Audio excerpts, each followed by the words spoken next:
The wind cut through the threadbare cloak like sharpened glass, each gust a reminder that winter in Frostfall Vale showed no mercy to the weak. Mireia Voss pressed her cracked hands deeper into her pockets, feeling the rough texture of dried herbs and bone fragments she'd collected from the forest floor that morning. At 24, her fingers bore the permanent stains of plant oils and blood, the marks of a healer who worked with whatever the land offered and whatever the desperate would pay for. The villages she passed through never welcomed her with open arms. They took her remedies when fever struck their children or when wounds festered beyond their own crude knowledge, but they never invited her to stay. A traveling woman with no family, no protector, no pack to claim her was a creature of suspicion, tolerated only when useful. She had been 7 years old when the wolves came. Not the common gray hunters that stalked deer through winter forests, but the other kind. The ones that walked on 2 legs when the moon permitted, whose eyes glowed with terrible intelligence, whose howls carried the weight of ancient power. They had descended on her village during the harvest festival, a raid that left homes burning and bodies scattered like broken dolls across the muddy square. Mireia's mother had hidden her in the root cellar beneath their cottage, pressed a trembling hand to her mouth, and whispered the last words she would ever speak to her daughter. "Stay silent. Stay still. Stay alive." The screams above had lasted hours. When silence finally fell, and Mireia crawled up through the splintered floorboards, she found her mother's body in the doorway, throat torn, eyes still open to the smoke-darkened sky. Her father she never found at all. Perhaps he had run. Perhaps the wolves had dragged him into the forest. It made no difference. Dead or disappeared, the result was the same. She was alone. The village survivors wanted nothing to do with an orphan child who had witnessed the massacre. The local temple priestess, a thin-lipped woman named Corvina, took Mireia in not out of charity, but obligation. The girl became an unpaid servant, scrubbing stone floors until her knees bled, fetching water from the frozen well before dawn, enduring slaps and harsh words whenever she moved too slowly or spoke without permission. The priestess called it discipline, said that a girl with no family and no future needed to learn submission and gratitude. Mireia learned other things instead. She learned that adults could be crueler than wolves. She learned that authority without kindness was simply another form of violence. She learned to move silently, to make herself small, to endure pain without crying out. And she learned, through stolen moments in the temple's forbidden library, the names and properties of healing plants, the way to set broken bones, the words to speak over the dying to ease their passage. The priestess caught her reading once, tore the book from her hands, and struck her so hard across the face that Mireia's vision went white. "Knowledge is not for orphans and strays," Corvina had hissed, her breath sour with fermented wine. "You exist to serve, not to learn." Mireia left the temple on her 15th birthday without a word, taking only a stolen satchel of herbs and the knowledge that had been beaten into her memory. She became a wanderer by necessity, trading remedies for bread, sleeping in barns and abandoned shepherd huts, always moving before anyone could ask too many questions or decide that a lone woman was fair game for violence. The villages of Frostfall Vale were scattered and isolated, separated by dense forests and treacherous mountain passes. Most were human settlements that existed in tense proximity to the werewolf territories, paying tribute to avoid raids, offering up livestock and supplies to appease the packs that controlled the northern mountains. Some villages prospered through this arrangement, their headmen growing fat on cooperation and cowardice. Others, like the one Mireia had been born in, learned through blood that the wolves took what they wanted regardless of offerings. She had seen the hierarchy of the Highclaw realm from a distance many times. The werewolves organized themselves into packs with rigid structures, alphas and betas and omegas, each knowing their place with an instinct that seemed woven into their very nature. The humans in the region spoke of the Alpha King in whispers, a figure of terrible power who ruled the northern packs from a citadel high in the mountains. Kalen Thorn. Even his name carried weight, spoken with a mixture of fear and reluctant awe. Some said he was a monster who bathed in the blood of his enemies. Others claimed he was a fair ruler bound by ancient laws that protected even humans from the worst excesses of his kind. Mireia believed neither story and cared for none of them. She had learned long ago that power and justice were rarely companions, and that kings, whether wolf or human, did not concern themselves with the survival of orphaned healers. The blizzard struck without warning, as they often did in the mountains. Mireia had been following a game trail that would lead her to the next village, a settlement called Ashwood Cross that she'd visited twice before. The sky had been clear at midday, the winter sun pale but present. By mid-afternoon, clouds had swallowed the peaks, and within an hour the world had disappeared into a whiteout of driving snow and howling wind. She tried to retrace her steps, but the trail vanished beneath rapidly accumulating drifts. The temperature plummeted. Her cloak, already thin, did nothing against the cold that seeped through to her bones. She stumbled forward because stopping meant dying, but each step became harder. The snow now past her knees, the wind a living thing that shoved and clawed at her. It was in this white blindness that she nearly tripped over the body. Her foot caught on something solid beneath the snow, and she fell forward, hands plunging into the drift. When she pulled herself up and brushed away the powder, she saw white fur matted with red, enormous even half-buried, and the unmistakable shape of a wolf. Not a natural wolf. This creature was far too large, its paws the size of dinner plates, its body as long as a grown man lying stretched. A werewolf, then, caught in its animal form and dying in the storm. Every survival instinct Mireia possessed screamed at her to move on. This was not her concern. This was danger incarnate. If this wolf lived, it might kill her for discovering it in weakness. If it had packmates nearby searching for it, they would assume she was responsible for its condition. Either way, approaching meant death. But her hands were already moving through the snow, clearing away the white powder to see the extent of the injuries. That's when she saw the chains. Silver, unmistakable even dulled by snow and blood. The metal had been wound around the wolf's body, biting deep into flesh wherever it touched. The creature had struggled. That much was clear from the pattern of the wounds and the wide circle of disturbed snow around it. But silver was poison to werewolves, burning their flesh, weakening their healing, eventually killing them if left in contact long enough.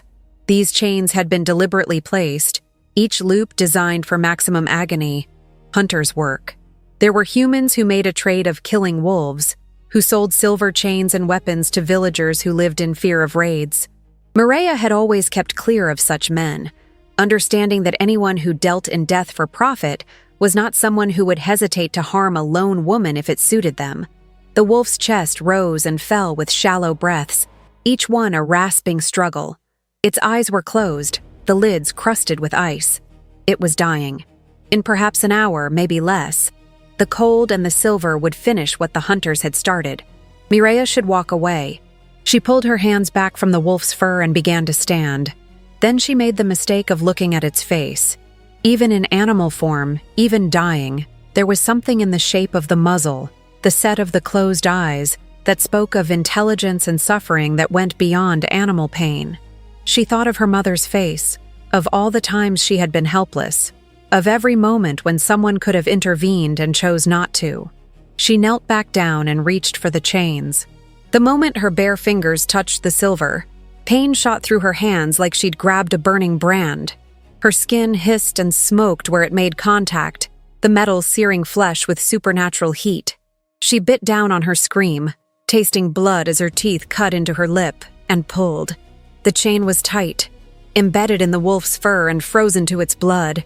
She had to work each loop free, her hands shaking, her vision blurring with tears of pain. The silver left angry red welts across her palms and fingers, burns that went deeper than they should, but she kept pulling. One loop free, then another. The wolf stirred, a low whine escaping its throat, but it did not open its eyes or move beyond that faint tremor. When the last chain fell away into the snow, Mireia's hands were ruined, blistered and blackened in places, the skin already beginning to peel. She could barely feel her fingers, didn't know if that was from the cold or the burns. She stared at her hands as if they belonged to someone else. watching them shake, watching blood seep from the cracks in her skin. Then she looked at the wolf. It was still breathing, but barely. The wounds where the silver had rested were deep, the flesh blackened and suppurating. Without treatment, infection would kill it, even if the cold didn't. She had supplies in her satchel. Not much, but enough to try. Why was she still here? Why was she helping? She didn't have answers, only the certain knowledge that she had already committed herself to this path and that turning back now would make the pain in her hands meaningless. She worked through the storm, her body becoming a shield against the wind as she crouched over the wolf. She packed the wounds with crushed yarrow and comfrey from her stores, herbs that fought infection and encouraged healing.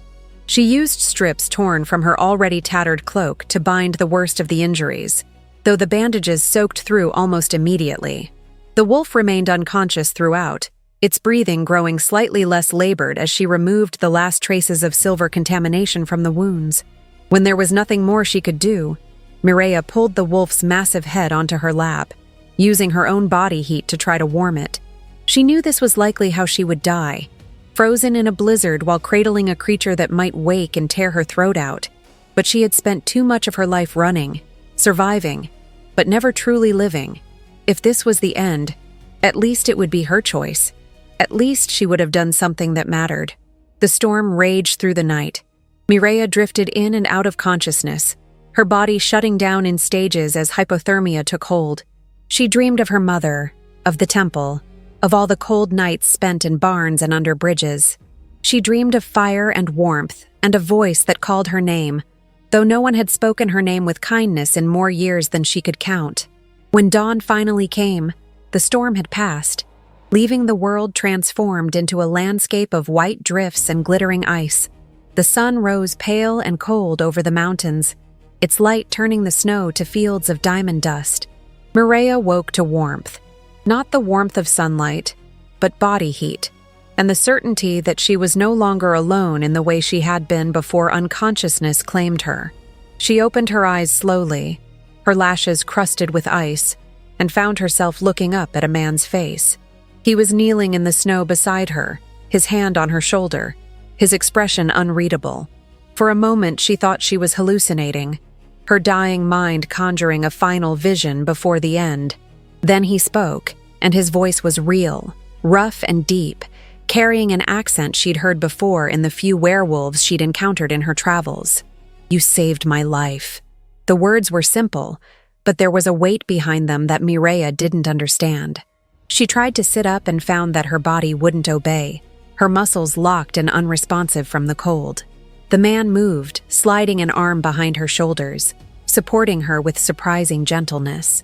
He was large, she realized, not just tall, but powerfully built, his shoulders broad beneath a shirt that hung open despite the frigid air. His skin was marked with scars, pale lines that crisscrossed his chest and arms, the permanent record of a violent life. But it was his eyes that held her attention. They were pale gray, the color of winter sky, and they looked at her with an intensity that made her breath catch. She knew those eyes. She had seen them last night, closed and crusted with ice, in the face of a dying wolf. "You were the wolf," she said, her voice barely a whisper, her throat raw from breathing frozen air all night. He nodded once, a short, sharp movement. "Cailan Thorne," he said, "Alpha King of the High Claw realm. And you are either very brave or very foolish to have broken silver chains with your bare hands for a creature you should fear." Mireia looked down at her hands, still cradled against her chest. They were worse than she remembered, the burns deep and angry, her fingers swollen and discolored. "I didn't think," she said. "I just did it." Cailan studied her for a long moment, his expression impossible to read. "That makes you more dangerous than you know," he said quietly. He lifted her as if she weighed nothing, cradling her against his chest, and began walking through the snow. Mireia wanted to protest, to demand he put her down, but her body had used the last of its strength merely to wake. She was helpless in a way she had not been since childhood, dependent entirely on the mercy of a creature she had been taught to fear. The irony was not lost on her. "Where are you taking me?" she managed to ask. "Somewhere warm," Cailan replied. Somewhere you won't die. That should have been reassuring, but Mireia heard something else in his voice, a complication she didn't yet understand. She let her head rest against his shoulder, too exhausted to maintain the tension of alertness, and watched the sun climb higher over the frozen landscape as the Alpha King carried her toward an uncertain fate. They traveled for hours, though Mireia lost track of time, fading in and out of awareness. When she next fully woke, they were no longer in open snow, but moving through a dense forest of ancient pines. The trees here were enormous, their trunks wide as houses, their branches forming a canopy that blocked out much of the sky. It should have been darker beneath the trees, but instead the forest was filled with a strange silvery light that seemed to emanate from the snow itself. She had heard stories of the deep woods, the old forests that belonged to the wolves, where human laws meant nothing and the trees themselves were said to be alive with ancient magic. Kalen had not stopped or slowed his pace, his breathing still steady despite carrying her weight for miles. Mireia risked a glance up at his face and found his jaw set, his eyes fixed ahead with a determination that suggested he was not as unaffected by the journey as he appeared. "Your wounds," she said, her voice stronger now. "You should rest. I packed them, but silver poisoning takes time to heal, even for your kind." He looked down at her then, surprise flickering across his features. "You know about silver poisoning," he said. It was not a question. "I'm a healer," Mireia replied.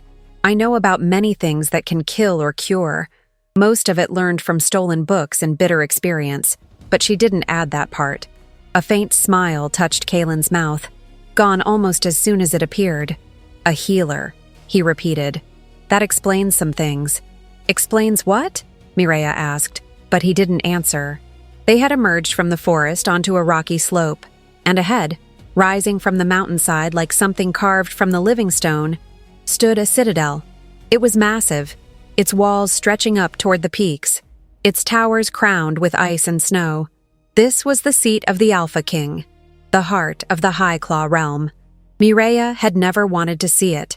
She had spent her life avoiding places of power, understanding that for someone like her, such places only meant danger. "We're going in there," she said. And it was not a question. Kalen nodded. "You'll be safe within the walls," he said. "My enemies know you broke the chains. They'll assume I've claimed you. That makes you valuable, and valuable things are protected." Mireia felt ice that had nothing to do with temperature spread through her chest. "Claimed me," she repeated. "What does that mean?" Kalen's expression hardened, but she saw something else behind it, a frustration, or perhaps a weariness. "There's a prophecy," he said, "an old one. It says that the one who frees the king from silver bonds will be his destined queen, his mate, his equal in power and position." Mireia stared at him, certain she had misheard, that the cold had damaged her hearing or her mind. "That's insane," she said. "I'm not anyone's queen. I'm not even Pack. I'm human. I'm nothing." Kalen stopped walking, standing perfectly still on the snowy slope, his arms still secure around her. "You are not nothing," he said, and there was an edge of anger in his voice now, though she didn't think it was directed at her. "You endured silver to save my life.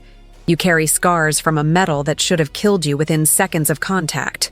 Your hands are burned to the bone, and yet you're awake and speaking. Do you have any idea how impossible that is?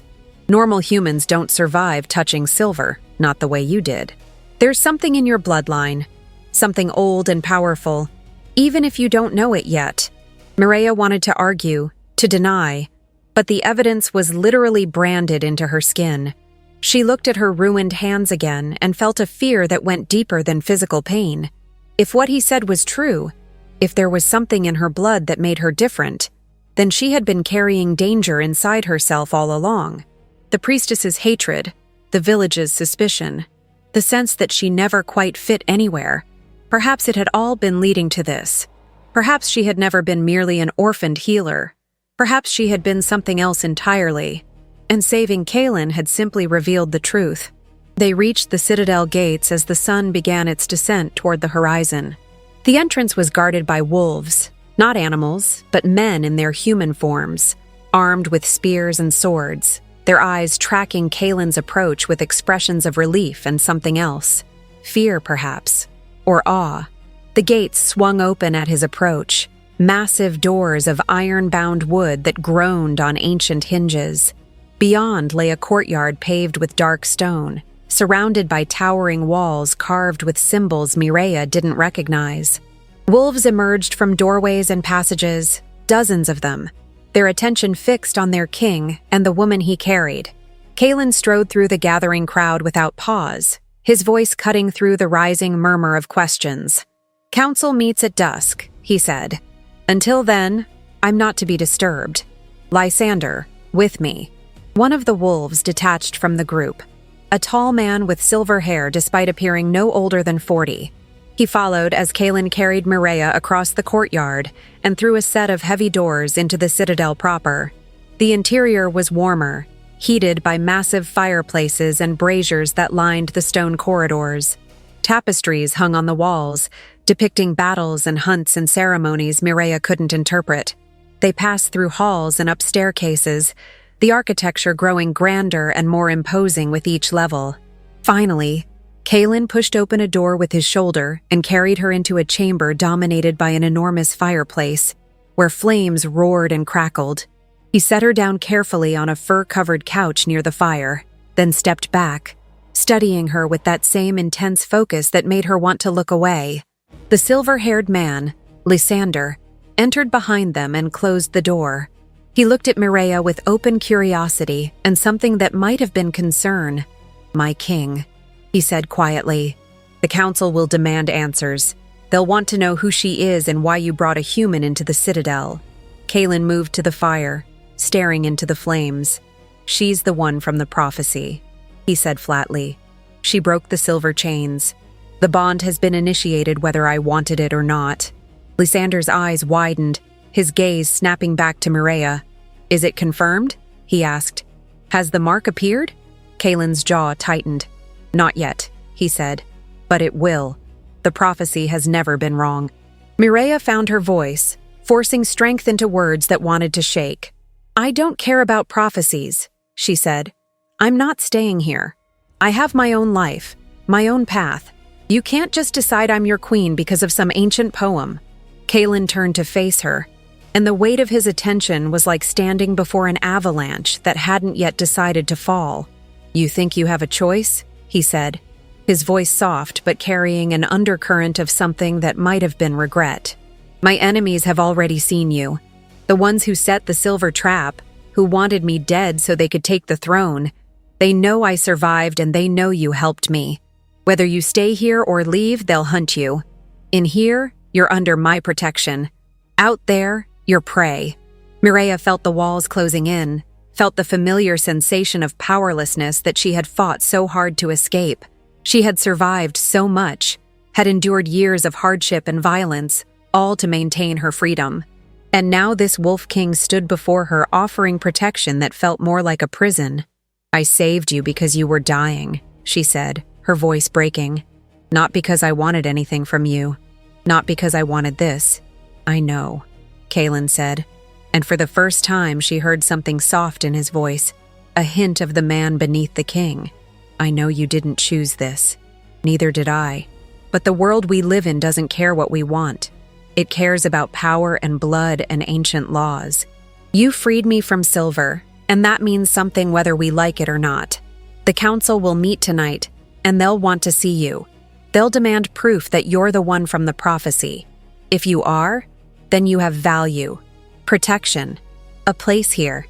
If you're not, then I can't guarantee what happens next." "What kind of proof?" Mireia asked, though she was afraid of the answer. Lysander spoke for the first time, his voice careful. "The prophecy speaks of marks that appear on both parties when the bond is recognized," he said. "On the king, a silver moon over the heart. On the queen, a crown of thorns around the wrist. They appear when the bond is acknowledged by both parties. It's a magic older than the Pax, older than the kingdoms. If the marks appear, no one can deny the prophecy's fulfillment." Mireia looked down at her burned hands, at the raw flesh and blistered skin. "How would I even know if a mark appeared?" she said bitterly. "I'm covered in burns. Kaelin moved closer, kneeling before her so their eyes were level. "Let me see," he said. It wasn't a command, but there was an authority in it nonetheless. Mireia extended her hands, wincing as he took them in his own. His touch was surprisingly gentle, his fingers warm against her frozen skin. He studied the burns, his expression unreadable, then slowly unwrapped the makeshift bandages she had applied in the storm. Beneath the bandages, beneath the worst of the burns, something glinted on her left wrist. Mireia's breath caught. It was impossible to see clearly through the damaged skin, but there was a pattern there, a darkness that looked deliberate rather than accidental. Kaelin's thumb brushed over it carefully, and where he touched, the burn seemed to hurt less. He looked up at her, and she saw in his eyes a confirmation she didn't want. "It's there," he said quietly. "The crown of thorns. The prophecy has chosen you, whether you believe in it or not." Mireia pulled her hands away, cradling them against her chest. "This isn't real," she whispered. "None of this is real." But even as she said it, she felt something deep inside her respond to his words, a recognition that terrified her more than any threat or violence ever had. Lysander cleared his throat, breaking the moment. "I'll inform the council that you'll present her at the evening meeting," he said to Kaelin. "I suggest you use the time to prepare her for what's coming. The council won't be gentle." Kaelin stood, nodding. "Leave us," he said. Lysander bowed slightly and departed, closing the door behind him. The chamber fell into silence, broken only by the crackling of the fire. Kaelin moved to a cabinet against the wall and retrieved a bottle and 2 cups. He poured amber liquid into both and offered one to Mireia. "It's going to burn," he said, "but it'll help with the cold." She took the cup in her damaged hands and drank, the liquid fire spreading through her chest. He was right. It hurt, but it helped. They sat in silence for a long moment, the fire casting dancing shadows across the stone walls. "Tell me about the council," Mireia finally said. "What am I walking into?" Kaelin settled into a chair across from her, his posture deceptively relaxed despite the tension in his shoulders. "The High Claw Council consists of the heads of the major packs within the realm," he said. 5 alphas who serve as advisors and checks on my authority. In theory, we rule together. In practice, it's a constant battle for power and influence. 3 of them are loyal or loyal enough. The other 2 want me dead and will use any excuse to challenge my position. "Why?" Mireia asked. "You're the Alpha King. Don't you hold absolute authority?" Kaelin's laugh was bitter. "Authority is only absolute if it can be enforced," he said. "I hold my position through strength and the support of enough packs to maintain stability. But there are those who believe I'm too young, too modern in my thinking. I've made changes they don't like. I've forbidden raids on human villages without provocation.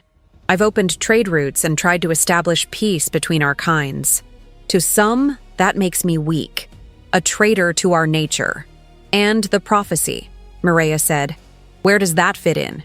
Kaelin's expression darkened. "The prophecy is ancient, recorded in texts older than the current pack structure.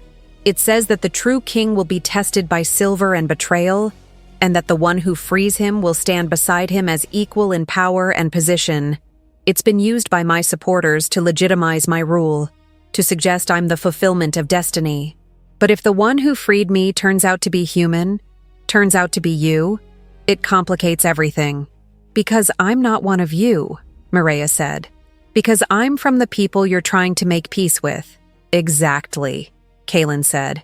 "You're a symbol of what I'm trying to achieve, a bridge between wolves and humans. To my allies, you're proof that change is possible. To my enemies, you're an insult and a weakness they can exploit. They'll argue that a human queen cannot command respect, cannot lead packs, cannot be trusted with the future of the realm. Then don't make me your queen," Mireia said desperately. "Tell them the prophecy was wrong, that I'm just a healer who happened to be in the right place. Let me go, and this problem disappears." Kaelin met her eyes, and she saw something there that made her understand why he was king, why others followed or feared him. It wasn't just power, it was conviction. "I could lie," he said. "I could send you away and pretend this never happened. But the mark has appeared, Mireia. The bond has been initiated. That's not something I can undo, and it's not something the council will ignore. If I deny it, I'm denying the prophecy that my supporters have built their faith on. I'll lose their loyalty and possibly the throne. If I confirm it but send you away, my enemies will hunt you down to remove the symbol of my legitimacy. The only way forward is through. Through what? Mireya asked, though she already knew the answer. Through the council meeting tonight, Kaelin said. Through acknowledging the bond publicly. Through teaching you enough about our world to survive in it. And eventually, through making you queen in truth as well as prophecy. Unless you have a better idea. Mireya stared into the fire, watching the flames consume the wood, turning substance into ash and smoke. She thought of all the years she'd spent running, surviving, keeping herself small and hidden to avoid the attention of the powerful. Now she was sitting in the heart of that power, marked by magic she didn't understand, tethered to a king she'd never wanted to meet. There was no running from this. She could feel it in her bones, in the strange warmth spreading from the mark on her wrist, in the way her body still remembered the feel of fur beneath her hands and the sound of a dying wolf's heartbeat. "Teach me then," she said finally, lifting her eyes to meet his. "Teach me what I need to know to walk into that room tonight and not be destroyed by your counsel. Teach me how to be whatever I need to be to survive this. Because I've been surviving my whole life, and I'm not about to stop now." Kaelin studied her for a long moment, something like respect crossing his features. "Then we start now," he said, setting down his cup and leaning forward. "And the first lesson is this. In the world of wolves, weakness is death. If you walk into that council meeting looking afraid or uncertain, they'll tear you apart. You need to understand who they are and what they want. Knowledge is armor. Use it." He began to speak, and Mireya listened, committing every word to memory like she once had with the healing texts in the temple library. She learned the names of the council members and their pack territories. She learned about the political divisions within the realm. The old guard who wanted to maintain traditional isolation versus the progressives who saw cooperation with humans as necessary for survival. She learned about Kaelin's cousin, Aldrich, who led the opposition faction and who had the strongest claim to challenge for the throne if Kaelin showed any weakness. She learned that the silver trap had almost certainly been Aldrich's work, an assassination attempt disguised as a hunting accident. Most importantly, she learned that she was now standing directly in the center of a conflict that had been building for years, and that her presence would either resolve that conflict or ignite it into civil war. As the afternoon wore into evening and shadows lengthened across the chamber, Mireya felt exhaustion dragging at her. The warmth of the fire, the lingering effects of cold exposure, and the overwhelming nature of everything she'd learned combined into a heaviness she couldn't fight. Kaelin noticed, standing abruptly. "You need rest before the meeting," he said. "There's a chamber adjoining this one that's been prepared. Lysander is efficient if nothing else. Try to sleep. I'll wake you when it's time." Mireya stood on shaking legs, her body reminding her that she had nearly died less than 24 hours ago. Kaelin offered his arm, and after a moment's hesitation, she took it, letting him guide her to a door she hadn't noticed before. The chamber beyond was smaller, but no less grand, dominated by a bed piled with furs and blankets. A fire burned in a smaller hearth, and someone had laid out clean clothes on a chest at the foot of the bed. "Sleep?" Kaelin said from the doorway. "Whatever happens tonight, you'll need your strength." Mireya turned to face him, this king who had become the axis around which her life now turned. "Thank you," she said, and meant it, for the shelter and the honesty and the strange gentleness he'd shown despite being a creature she'd been taught to fear. Kaelin's expression softened almost imperceptibly. "Don't thank me yet," he said. "You haven't met the council." Then he was gone, the door closing behind him, leaving Mireya alone with her thoughts and fears, and the mark burning on her wrist like a brand declaring that nothing would ever be the same. Mireya didn't think she would sleep, but exhaustion claimed her the moment her head touched the furs. She fell into dreams that were fragmented and strange, filled with images of silver chains and white wolves, and eyes that glowed in darkness. She dreamed of her mother's voice singing lullabies she'd forgotten, and of the priestess's hand raised to strike, and of walking through snow that had no end. When she woke, disoriented and aching, the light coming through the narrow window had shifted to the deep blue of evening. Someone had entered while she slept and left a tray with bread, cheese, and dried meat beside the bed, along with a basin of warm water and clean cloths. Her burned hands throbbed with every heartbeat, the pain a constant reminder of the choice that had brought her here. She forced herself to eat, knowing she would need strength for whatever came next. The food was simple but well made, the bread still warm, the cheese sharp and rich. As she ate, she examined the clothes that had been left for her. Not the rough homespun she was accustomed to, but fine wool and soft leather, dyed in deep forest green with silver embroidery along the seams. The work was exquisite, clearly made for someone of importance. A queen's clothes, perhaps. The thought made her stomach turn, but she couldn't walk into the council meeting wearing her own tattered and blood-stained garments. She washed as best she could with her damaged hands, the warm water stinging the burns, but also soothing. When she pulled on the new clothes, they fit surprisingly well, as if they had been made specifically for her measurements. That should have been impossible unless someone had taken her measurements while she slept, which was a violation that added to her growing unease about this place and these people. A knock at the door interrupted her thoughts. Kaelin's voice came through the wood. "The council convenes in half an hour," he said. "Are you ready?" Mireia looked at herself in the polished metal mirror hanging on the wall and barely recognized the woman staring back. The fine clothes, the scraped-back hair, the hollow eyes and a too-pale face. She looked like a prisoner dressed for execution. "No," she called back, "but I don't suppose that matters." The door opened and Kaelin entered, now dressed in formal attire himself. He wore black leather and dark furs, with a circlet of twisted silver resting on his brow. The crown marked him unmistakably as what he was, and Mireia felt the weight of his authority like a physical presence in the room. He studied her for a moment, his expression unreadable. "You look the part," he said finally. "That's half the battle. What's the other half?" Mireia asked. "Believing it yourself," Kaelin replied. "The council will test you. Try to find weakness. Try to prove you're unworthy. They'll question your bloodline, your skills, your right to stand beside me. Some of it will be formal challenges, traditional questions that must be asked. Some of it will be personal attacks designed to make you break. You cannot show fear. You cannot show doubt. Even if you feel both, you cannot let them see it."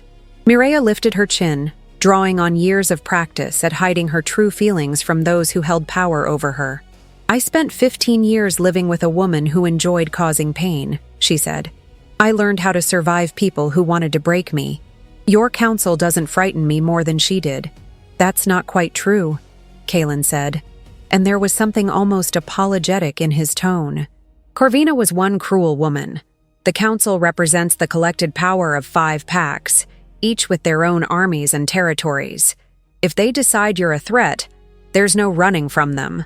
But," he continued, holding up a hand before she could respond, "you have something she didn't. You have me. Whatever happens in that room, I stand with you. That's not nothing." Mireia wanted to ask why, wanted to understand what motivated this king to protect a stranger, but there was no time.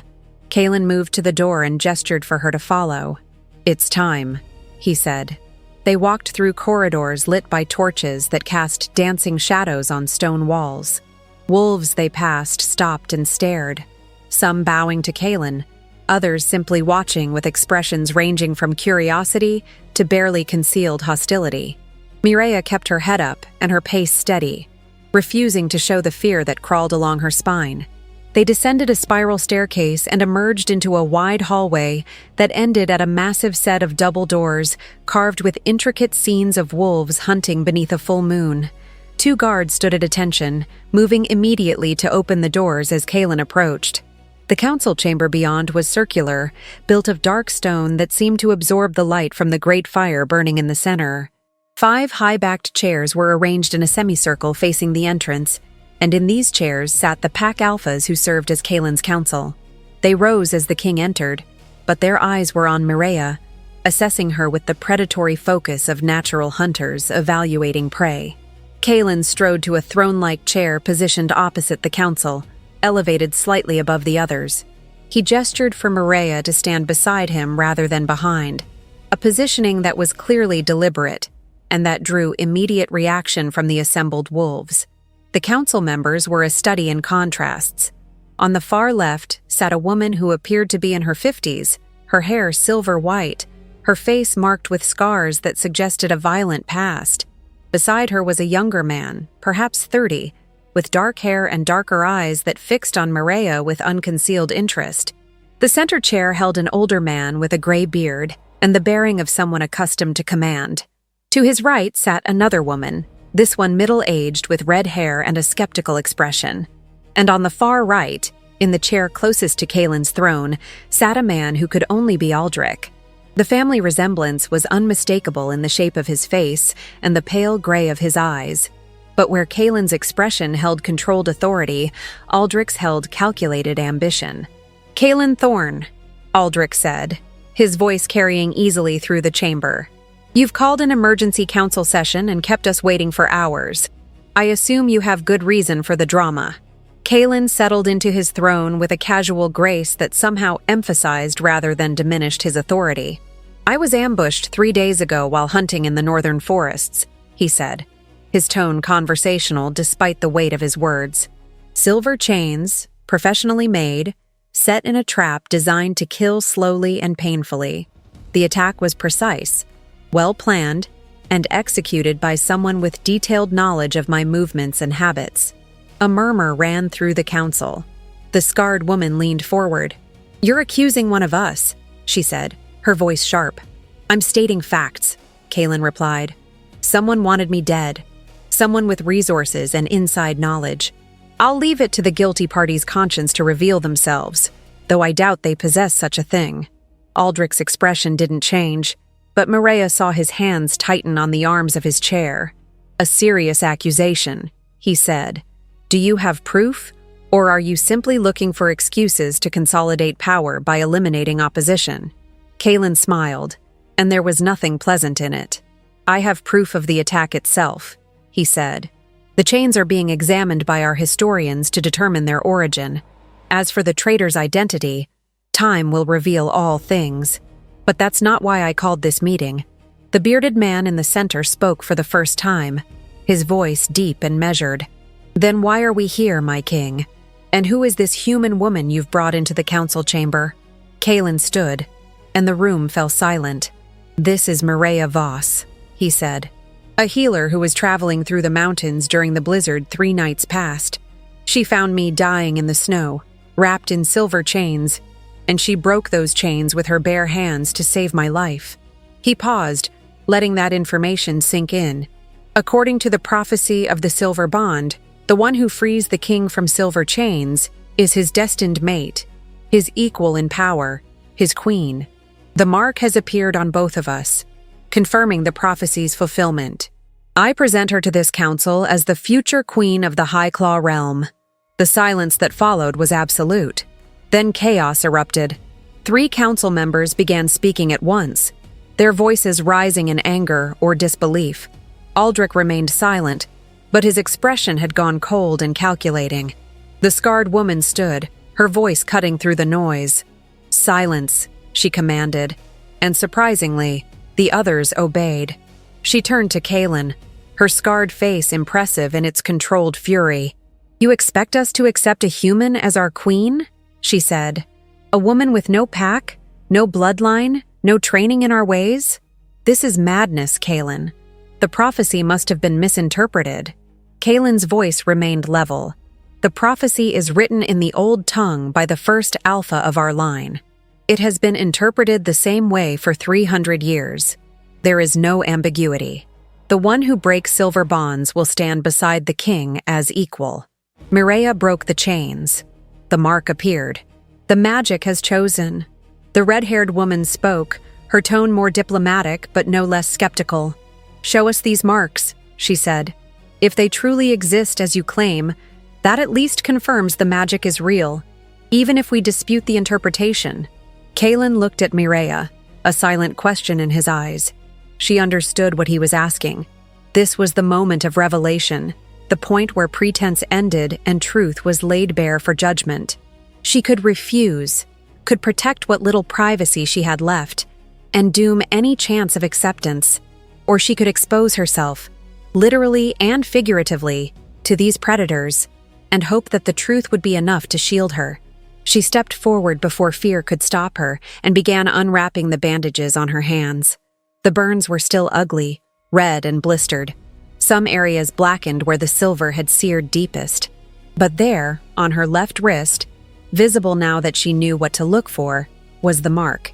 It appeared as a dark band encircling her wrist, intricate in its design, showing a crown of thorns with each thorn tip pointing outward like rays of a dark sun. The pattern seemed to move slightly in the firelight, or perhaps that was simply the effect of her pulse beneath damaged skin. The council members rose and moved closer, studying the mark with varying expressions of shock, anger, and fascination. The bearded man reached out as if to touch it, then thought better of the action. "It's real," he said quietly.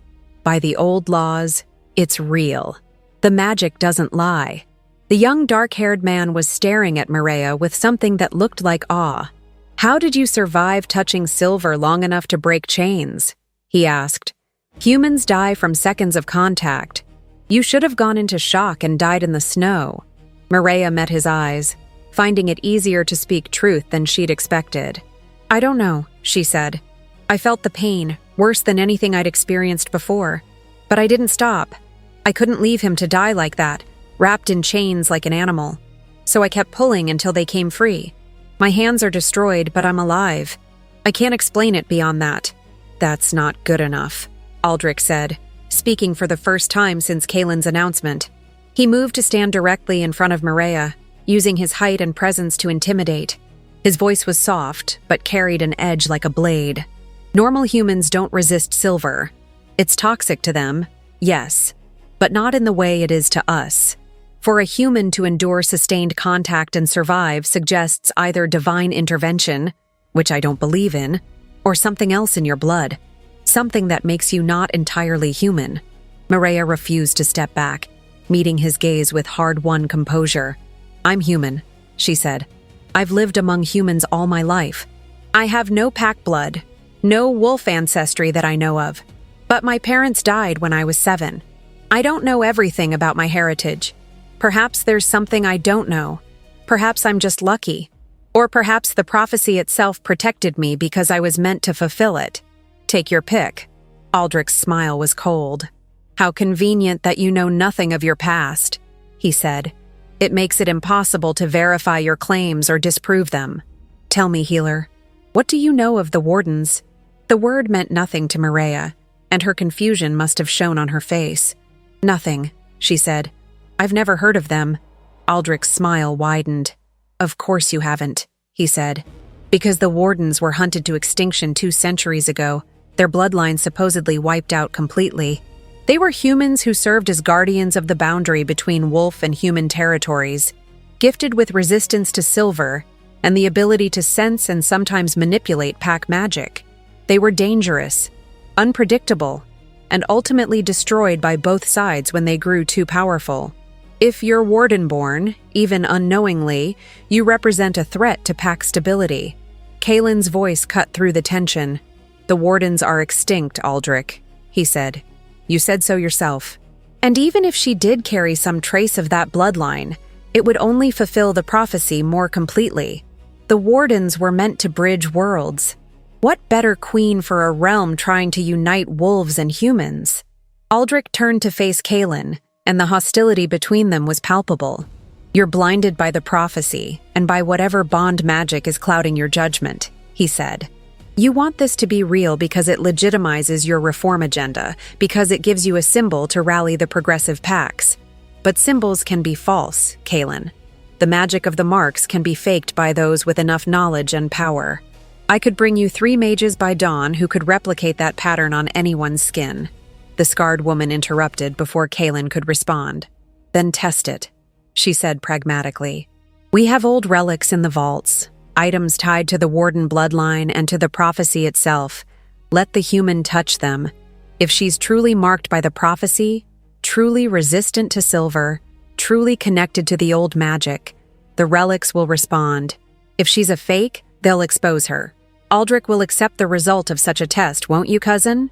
Aldrich's jaw tightened, but he nodded. If the testing is thorough and witnessed by all council members, yes, he said. I'll accept the results. But if she fails, Kaelin, you'll admit the prophecy was wishful thinking, and we'll move forward with more traditional arrangements for the throne's stability. Meaning your bid to challenge for leadership, Kaelin said flatly. Meaning proper succession according to bloodline and strength, Aldrich replied smoothly. Mireia felt the trap closing around her. She was being turned into a test subject, a thing to be examined and judged, her worth measured by objects and magic she didn't understand. But she also understood that refusing would be worse, would confirm every suspicion and doom her immediately. Kaelin looked at her, that silent communication passing between them again. She gave a small nod. I'll submit to your tests, she said, her voice steady despite the fear churning in her gut. But I have conditions. The red-haired woman raised an eyebrow. You're in no position to make demands, she said, not unkindly. Actually, Mireia replied, I am. I'm the one you want to test. I'm the one who has to cooperate. So I'll do your tests, all of them. But in return, I want answers. I want to understand what's happening to me, what the prophecy actually says, what being queen would mean. I won't be led blind into a role I don't understand. The bearded man smiled, the expression transforming his stern face. She has spine, he said. I like that. Very well, human. We'll answer your questions as we test. Fair is fair. The young dark-haired man nodded agreement. The testing will take hours anyway, he said. We might as well educate her as we examine her. If she's to be queen, she needs to understand what she's walking into. Aldrich looked like he wanted to protest, but the scarred woman spoke first. It's decided then, she said. We'll adjourn to the vault chamber and begin the testing immediately. Kaelin, you'll want to be present, I assume. Kaelin nodded. Every moment of it, he said. His tone made it clear that this was not negotiable, that he would not leave Mireia alone with the council regardless of protocol. They left the council chamber in a procession, Kaelin and Mireia flanked by the 5 council members, moving deeper into the citadel.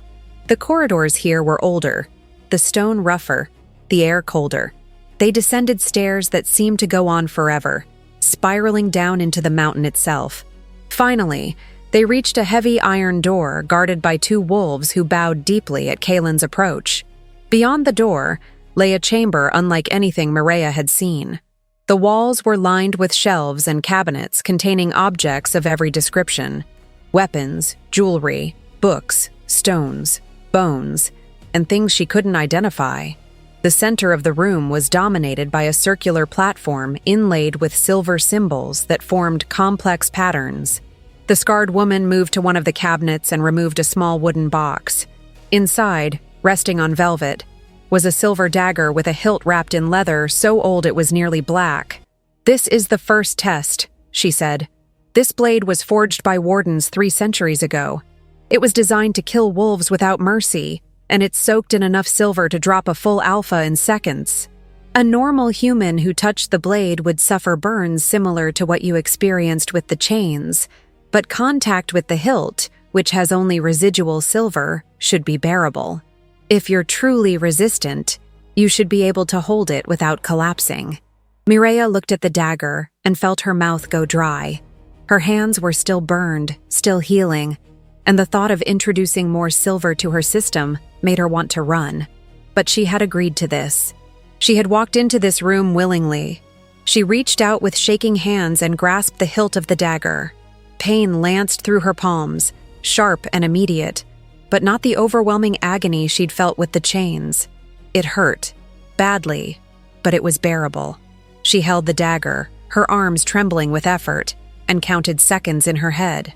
10, 20, 30. The council watched in silence. At a minute, the scarred woman nodded. Enough, she said. You can put it down. Mireia set the dagger back in its box, her hands now sporting fresh burns atop the old ones. The bearded man studied her closely. Remarkable, he said. Most humans would have dropped it in seconds, screaming. You held it for a full minute with obvious pain but no loss of consciousness or control. That suggests genuine resistance, though we'll need more tests to confirm the source. The young dark-haired man spoke up. "My name is Corvain," he said to Mireia, apparently deciding introductions were overdue. "I lead the East March Pack. I believe in the prophecy, or at least I want to, but I need to understand something. When you broke the chains, did you feel anything? Any sensation beyond physical pain? Any awareness of magic or power?" Mireia thought back to that moment in the snow, the desperation and determination, the feeling that had driven her to keep pulling despite the agony. "There was something," she said slowly. "When I touched the chains, when I pulled them free, I felt heat. Not burning heat, but warmth. Like there was something inside me responding to the metal. It hurt, but it also felt right somehow, like two forces that were meant to interact even if that interaction was violent. Does that make sense?" Corvain nodded thoughtfully. "That's consistent with warden abilities as described in the old texts," he said. "They didn't nullify silver. They resisted it, channeled it, sometimes even used it. If you have warden blood, it would explain both your survival and the prophecy's interest in you. The wardens were meant to bridge worlds. The prophecy requires someone who can stand between wolf and human. You fit that description whether you knew your heritage or not." The red-haired woman, who had been silent during the first test, now stepped forward. "I'm Celine," she said. "I lead the Southwood Pack, and I'm generally skeptical of prophecies and magic. But I'm fair. The next test will determine if you're truly connected to the old magic, or if you're simply resistant to silver through some quirk of biology." She moved to another cabinet and withdrew what looked like a simple stone, smooth and gray, roughly the size of a fist. "This is a hearthstone," Selena said. "In the old days, each pack kept one at the center of their territory. They were tied to the land and to the Alpha's bloodline, responding to pack magic and pack bonds. This one is ancient, predating the current pack structure. If you place your hand on it and you're truly marked by the prophecy, truly connected to pack magic despite being human, it should respond to you. If you're just a human who happens to resist silver, nothing will happen." Mireia looked at the stone, which seemed harmless compared to the dagger. She reached out and placed her burned hand flat against its surface. For a moment, nothing happened. Then warmth began to emanate from the stone, spreading up her arm, filling her chest with a sensation like sunlight breaking through clouds. The mark on her wrist began to glow faintly, the thorned crown pattern visible even through the bandages. The stone itself began to pulse with light, soft at first, then growing brighter until the entire chamber was illuminated by a gentle silver radiance. Mireia gasped, not from pain, but from the overwhelming sense of connection, of belonging, of being recognized by something ancient and powerful that had been waiting for her touch. The light faded gradually, leaving the chamber in torchlight once more. Mireia withdrew her hand, staring at it in shock. The burns looked less angry, the redness fading slightly, as if the stone had offered healing along with recognition. The council members stood in stunned silence. Even Aldrich looked shaken, his calculated composure cracked. "That," the bearded man said quietly, "has not happened in my lifetime. I've seen alphas touch the hearthstones and receive acknowledgement, but never with that intensity. Never with healing. That was something else entirely." Kalen moved to Mireia's side, his presence solid and reassuring. "Are you all right?" he asked quietly. She nodded, not trusting her voice. The sensation of the stone's recognition had been profound, touching something deep inside her that she hadn't known existed. It was terrifying and exhilarating in equal measure. The scarred woman spoke, her voice gruff, but no longer hostile. "I'm Thalia," she said. "I lead the Northridge Pack, and I've been skeptical of this prophecy business from the start. But I can't deny what I just witnessed. That stone hasn't responded to anyone in a century. For it to recognize a human, and with such strength, suggests the magic has chosen her regardless of our opinions on the matter." She looked at Aldrich pointedly. "Do you require more tests, cousin? Or will you accept what's before your eyes?" Aldrich's expression was carefully blank. One more test, he said. If she passes, I'll acknowledge the prophecy's fulfillment, at least provisionally. But the final test must be the most important one. She must demonstrate not just resistance or connection, but authority. She must command pack magic, not simply receive its recognition. What did you have in mind? Kaelin asked, his voice carrying a warning edge. Aldrich moved to the far side of the chamber and removed an object from a locked cabinet. When he turned back, he held a circlet similar to the one Kaelin wore, but older, more ornate. The silver twisted with gold and set with stones that caught the light. This is the Queen's crown, he said. It was forged alongside the King's crown 300 years ago by the same Warden Smiths who made that dagger. It's bound to the throne and to the bloodline, but more than that, it's bound to the land itself. Only someone with the right to rule, someone acknowledged by pack magic and prophecy, can wear it without harm. If she's truly meant to be queen, she'll be able to place it on her head. If she's not, the crown will reject her, and the rejection will be unpleasant. How unpleasant? Mireia asked, proud that her voice didn't shake. Aldrich's smile was cold. It varies, he said. Historical records mention burning, seizures, madness. One pretender reportedly died instantly when she tried to claim it without right. But don't worry. If you're the prophesied queen, you'll be perfectly safe.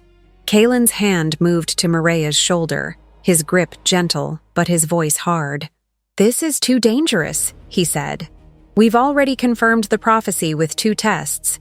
This third one risks her life for your amusement, Aldrich. Aldrich's eyes glittered.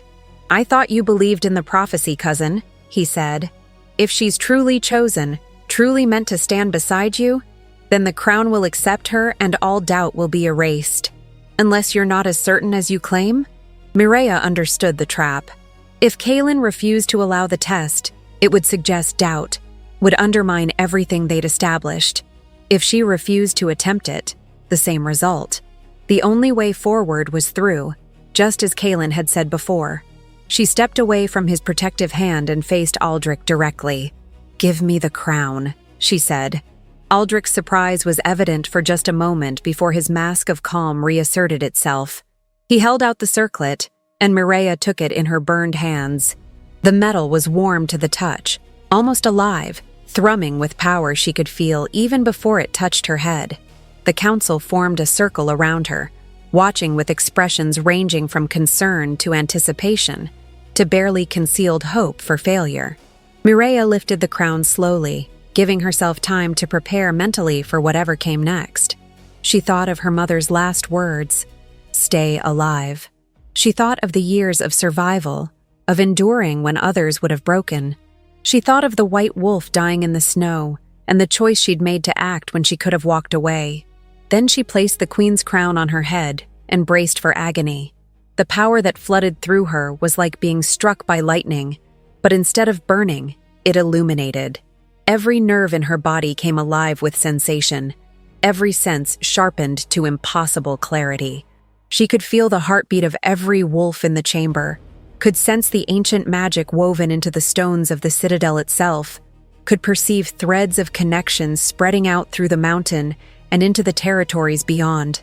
The mark on her wrist blazed with light, and she felt an answering response from Kaelin, a bond between them that had been forming since she broke the chains now solidifying into something unbreakable.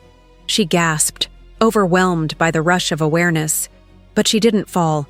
She stood firm, the crown settling onto her head as if it had been made for her, as if it had been waiting centuries to find her.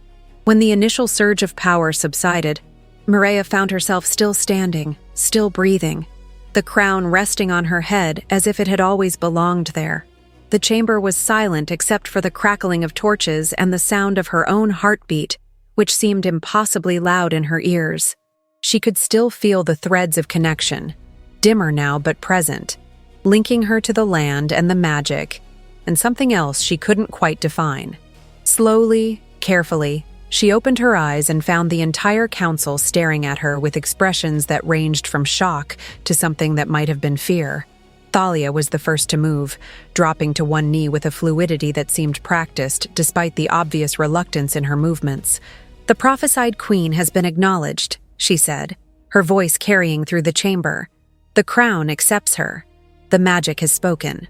One by one, the other council members followed suit. Corvain knelt with what looked like genuine reverence.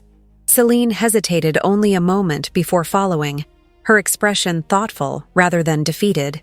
Even the bearded man, whose name Mireia still didn't know, lowered himself to one knee with a grunt that suggested his joints protested the gesture. Only Aldrich remained standing, his face a mask of barely controlled fury.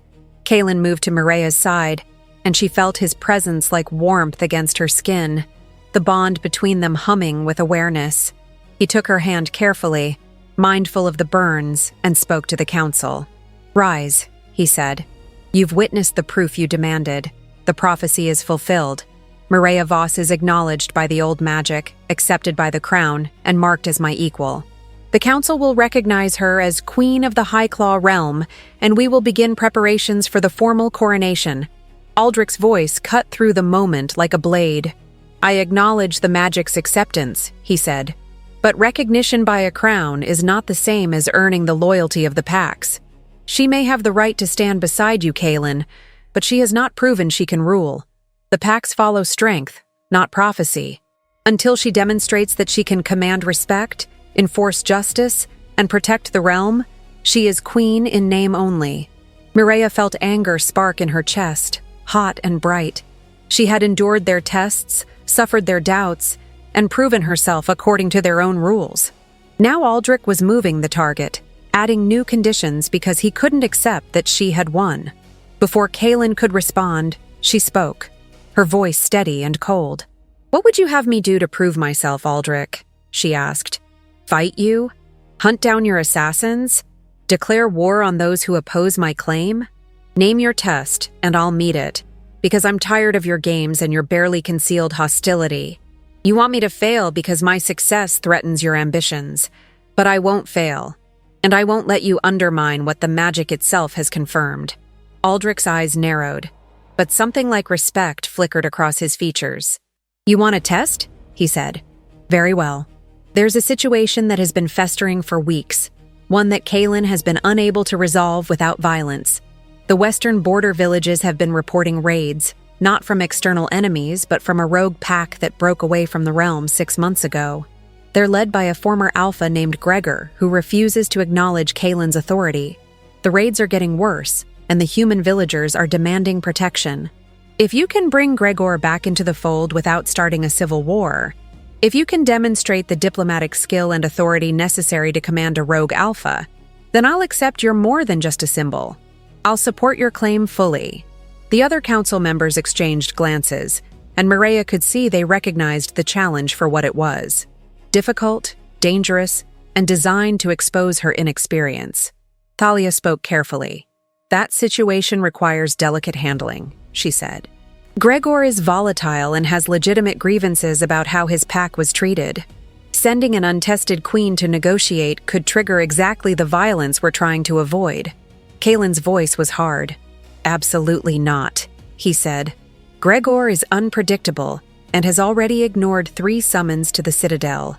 I won't send Mireia into a situation where she could be used as a hostage, or worse." Aldrich's smile was thin. "Then you admit she's not ready to rule," he said. "That she needs your protection and cannot stand on her own authority. How convenient for you, Kaelin. A queen who depends entirely on your power is no queen at all. Just another tool for you to wield." Mireia felt the trap closing again, felt the way Aldrich's words were designed to force Kaelin into either accepting the challenge or undermining her claim to authority. She looked at the crown in her hands, having removed it when the initial surge of power faded, and felt the weight of it beyond the physical metal. This was what queenship meant. Not just wearing a crown and standing beside a king, but making impossible choices and taking dangerous risks, because the alternative was to prove her enemies right. She took a breath and made her decision. "I'll go," she said. "I'll negotiate with Gregor and bring him back into the realm.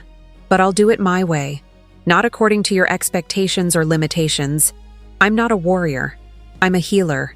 I understand pain and fear and the desperation that drives people to make terrible choices. Maybe that's exactly what this situation needs. Kalen turned to her, his expression torn between pride and fear. Mireia, you don't have to do this, he said quietly. Aldrich is manipulating you. Yes, she said. He is. But he's also right that I need to prove myself beyond the magic's acceptance. The Pax need to see that I'm more than a human who got lucky with a prophecy. And honestly, I need to know it too. I've spent my entire life surviving on the edges of power, never claiming any for myself. If I'm going to be queen, I need to learn what that means. And I'd rather learn now than fail later when the stakes are even higher. Kalen studied her face for a long moment, then nodded slowly. Then you won't go alone, he said. I'll send Lysander with you as advisor and protector. And you'll take a small escort. Wolves who are loyal and skilled enough to extract you if things go wrong. Aldrich looked like he wanted to protest the conditions, but Corvain spoke first. That's reasonable, he said. No one expects her to walk into a hostile situation without backup. The test is whether she can negotiate successfully, not whether she can survive alone in the wilderness. Celine nodded agreement. I'll assign 2 of my best trackers to the escort, she said. They know the Western Territories and have dealt with Gregor before. They'll keep her safe. Thalia grunted. If we're doing this, we should do it properly, she said. I'll draft formal letters of introduction and safe passage. Even a rogue alpha should respect traditional protocols. It might give her an opening for negotiation. The bearded man, who Mireia was beginning to think of as the pragmatist of the group, finally offered his name. I'm Marcus, he said. I lead the Riverlands pack, and I think you're either very brave or very stupid to accept this challenge. Probably both. But I respect it. I'll prepare supplies and provisions for your journey. The Western Territories are rough country, and you'll need proper equipment. The council began discussing logistics, their earlier hostility tempered by what seemed like grudging acceptance that Mireia was actually going to attempt this insane task. Kalen drew her aside, his voice low and urgent. You don't have to prove anything to them, he said, especially not to Aldrich. He's trying to get rid of you, either by making you fail or by putting you in danger. I know, Mireia said, but I have to prove it to myself. I've spent my whole life being powerless, Kalen, being pushed around by people who had authority over me. The priestess, the villages, the world in general. Now I have a chance to claim power for myself, to use it for something meaningful. If I can help those villages, if I can bring a rogue pack back into the realm without violence, then maybe I'm actually meant to be here. Maybe the prophecy chose right. Kalen's hand came up to cup her face, his thumb brushing carefully across her cheek. The gesture was tender, intimate, and entirely unexpected. You already proved yourself when you broke the chains, he said softly. Everything else is just politics and games. But I understand the need to claim your own path. Just promise me you'll be careful. Gregor is dangerous, and he has reasons to hate the crown. Don't trust him, no matter how reasonable he seems. Mireia nodded, acutely aware of how close Kalen was standing, of the bond between them that seemed to pulse with every heartbeat. I promise, she said. And Kalen? Thank you for believing in me, for not trying to protect me out of existence. His smile was slight, but genuine. You make it impossible not to believe, he said. Then he stepped back, the moment ending as duty reasserted itself. We leave at dawn, he announced to the council. Mireia will take 2 days to prepare and study the situation. Lysander will brief her on Gregor's history and grievances. When she's ready, she'll make the journey west. The council meeting concluded with formal acknowledgments and plans for the coming days. Mireia found herself exhausted beyond measure, the combination of magical testing and political maneuvering having drained her more thoroughly than any physical labor. As the council members departed, offering various degrees of respect or skepticism as they passed, she remained in the vault chamber, staring at the queen's crown that she had set carefully back in its case. The metal gleamed in the torchlight, innocent and beautiful, giving no hint of the power it contained or the burden it represented. Kalen remained with her, waiting until they were alone before speaking. How do you feel? He asked. Mireia laughed, the sound slightly unhinged. Like I've lived a lifetime in the past 2 days, she said. Like I'm not sure if I'm awake or if this is all some fever dream induced by hypothermia. Like I'm terrified and exhilarated and completely out of my depth. How should I feel? Kaelin moved to stand beside her, both of them looking at the crown. The same way I felt when I first wore the king's crown, he said. Like the weight of it might crush you, but also like maybe, just maybe, you're strong enough to carry it. The feeling doesn't go away, Mireia. You just learn to carry it better. They stood in companionable silence for a moment before Kaelin gestured toward the door. Come, he said. You need food and real rest before the preparations begin. Tomorrow will be intense. They left the vault and climbed back through the citadel, emerging into corridors that felt almost warm after the chill of the deep chambers. Kaelin led her to a different set of rooms than where she'd woken earlier.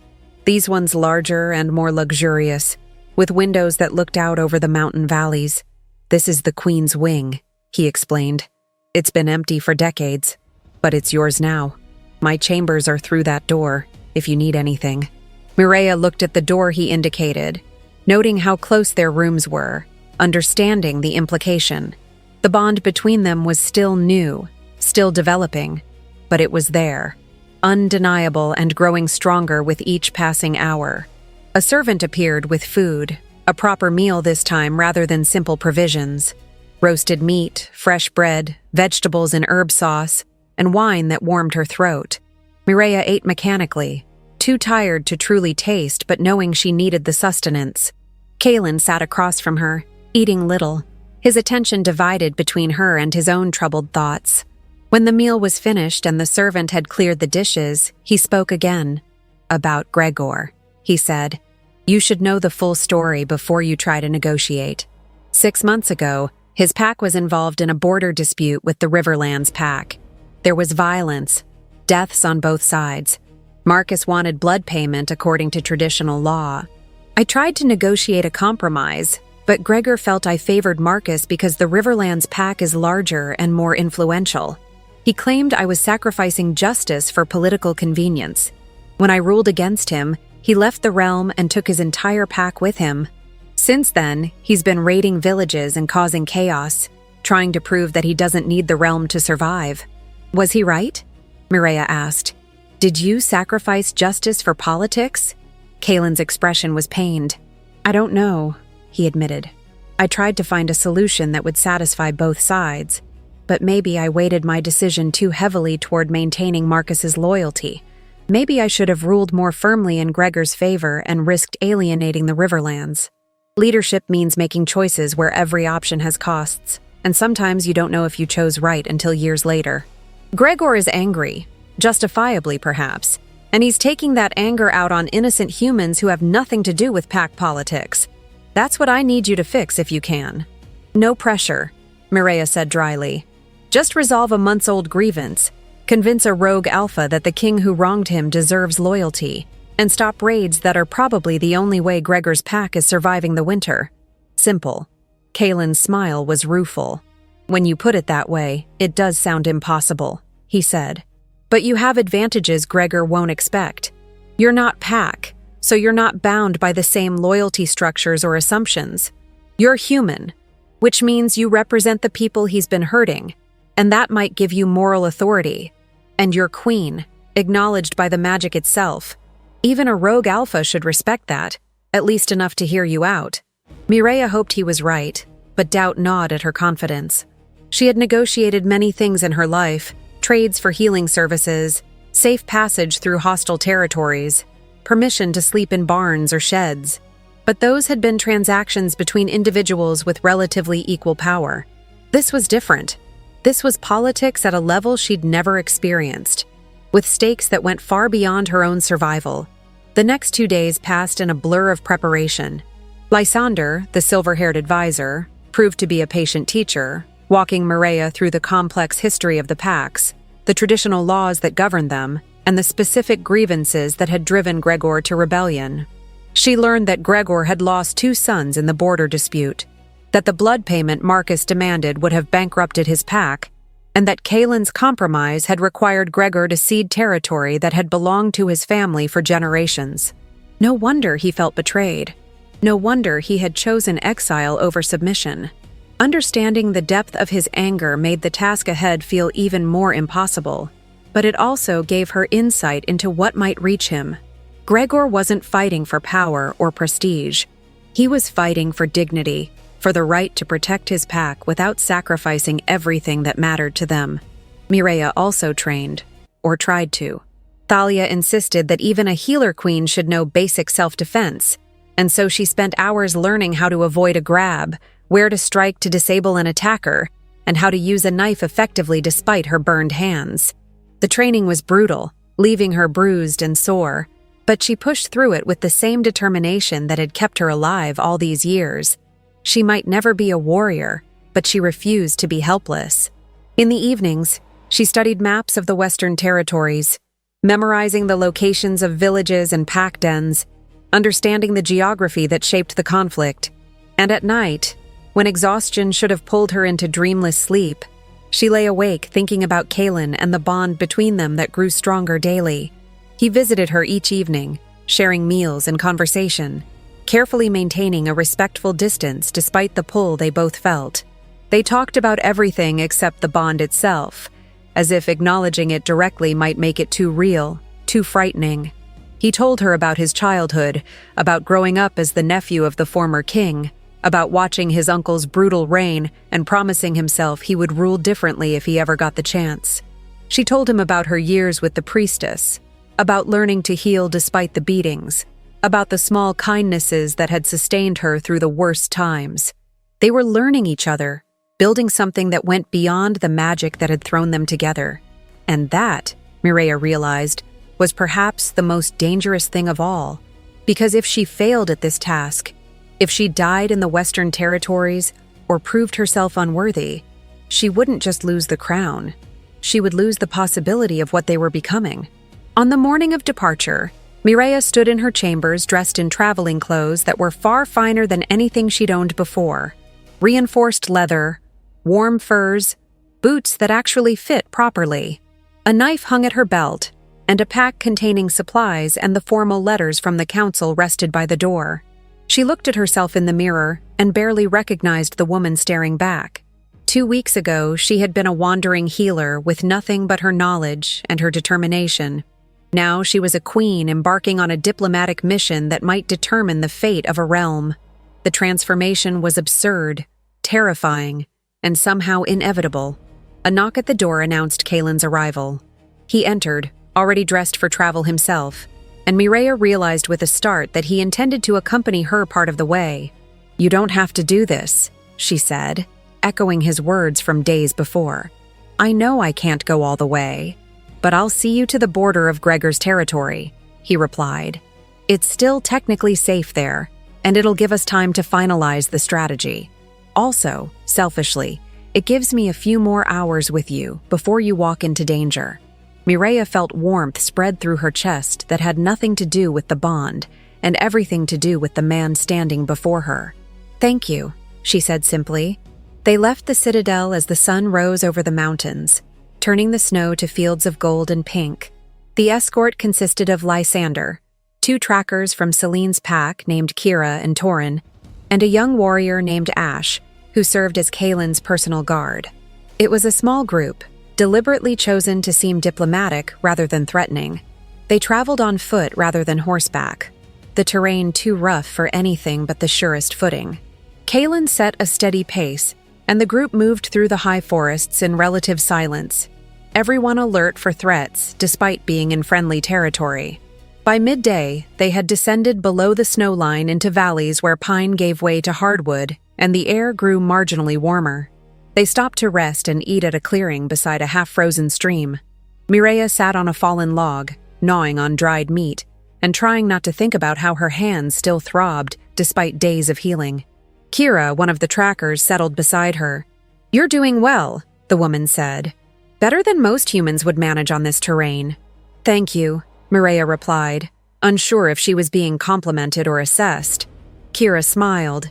"That wasn't flattery," she continued. "I mean it. You keep pace, you don't complain, and you pay attention to your surroundings. Those are good qualities. You might survive this mission after all." The casual mention of survival made Mireya's stomach tighten, but she kept her voice light. "I've made a career of surviving," she said. "I'm stubborn that way." Kira's smile widened. "Good," she said. "Stubbornness is underrated. It's gotten me through more fights than skill ever did." She paused, then added more seriously, "Gregor is dangerous, but he's not mindless. He values strength, but he also values honesty. If you try to manipulate him or play political games, he'll see through it and you'll lose any chance of success. But if you're direct, if you acknowledge his grievances and treat him with respect, you might have a chance. He lost sons, lost territory, lost faith in the crown. He's not looking for power. He's looking for justice. Give him that, or at least the possibility of it, and he might listen." "How do I give justice to someone when the decision that wronged him has already been made?" Mireya asked. Kira shrugged.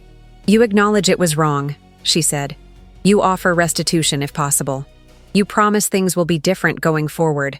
You give him something to believe in besides his anger. It's not about erasing the past.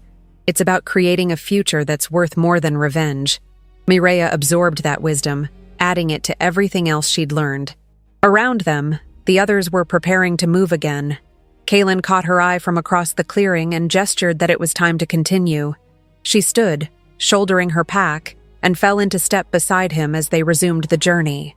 They traveled for 3 more days, moving steadily west and slightly south. The landscape changed from mountains to rolling hills covered in dense forest. The villages they passed grew more scattered and showed signs of hardship. Mireya saw homes with damaged roofs, fields left unharvested, and people who watched their passage with hollow eyes. These were the communities suffering from Gregor's raids, and seeing their fear and desperation made the mission feel more urgent. She was no longer just trying to prove herself to the council. She was trying to help people who had no other champions, people like she had once been. On the 4th evening, they camped at the edge of Gregor's claimed territory. Beyond the tree line ahead lay lands that were technically still part of the realm, but were now controlled by the rogue pack. Kaylin gathered everyone around the fire as darkness fell. "This is as far as I go," he said. "From here, Mireya continues with Lysander, Kira, and Torin. Ash and I will remain at this camp and wait for your return. If you're not back in 3 days, we assume things have gone wrong and come after you." Mireya felt fear spike at the thought of proceeding without Kaylin's presence, but she kept her expression calm. 3 days should be enough, she said. "Either I'll succeed or I'll fail. But either way, it won't take longer than that." Kaylin pulled her aside as the others made final preparations for the morning departure. His hands came up to rest on her shoulders, his touch gentle but his expression intense. "Everything I am is telling me not to let you go into danger," he said quietly. "Every instinct, every fiber of my being wants to keep you safe, but I know you need to do this. And I know that trying to protect you from every threat would make you resent me eventually. So I'm going to let you go, and I'm going to trust that you're as capable and strong as you've proven yourself to be. But Mireya, if anything happens to you, if Gregor harms you in any way, there will be no compromise, no mercy, no negotiation. I will bring the full force of the realm down on him and burn his territory to ash. Do you understand?" Mireya understood that she was hearing not just a king making threats, but a man terrified of losing someone who had become important to him. She reached up to cover his hands with her own, ignoring the pain in her still healing burns. "I understand," she said, "and I promise I'll come back. I'm not easy to kill, remember? I survived the priestess, survived years on the road alone, survived touching silver that should have destroyed me. I'm going to survive Gregor, too. And when I come back, we're going to have a long conversation about this bond between us, because we can't keep ignoring it forever." Kaylin's smile was strained but real.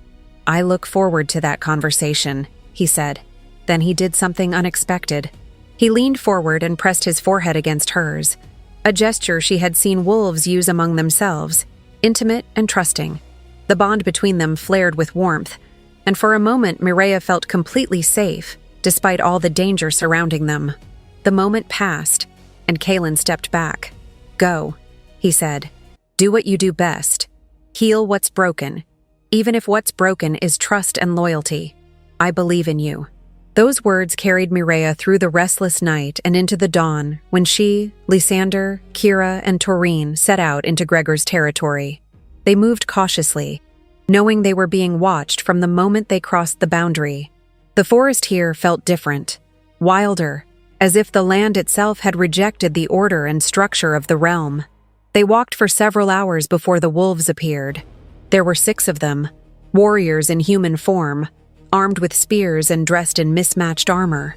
They surrounded Mireia's small group with practiced efficiency, weapons ready but not immediately threatening. The apparent leader stepped forward, a scarred man with gray threading through his dark hair. "You're trespassing," he said flatly. "Turn back or prepare to fight." Lysander began to speak, but Mireia stepped forward first, her voice calm and clear. "We're not here to fight," she said. "I am Mireia Vos, acknowledged Queen of the Highclaw realm. I carry letters of safe passage and request an audience with Alpha Gregor. I come to discuss peace and restitution for grievances suffered. I come as a mediator, not an enemy." The warriors exchanged glances, clearly not expecting this response. The leader studied Mireia with narrowed eyes. "We've heard rumors of a human queen," he said. "Thought it was propaganda." "You're really claiming to speak for Kaelin Thorne?"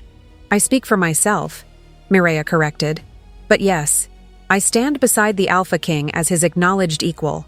I understand that Gregor has grievances against the crown, and I'm here to listen and to offer what justice I can. Will you take me to him, or will you send me back and lose the chance for your pack to be heard?"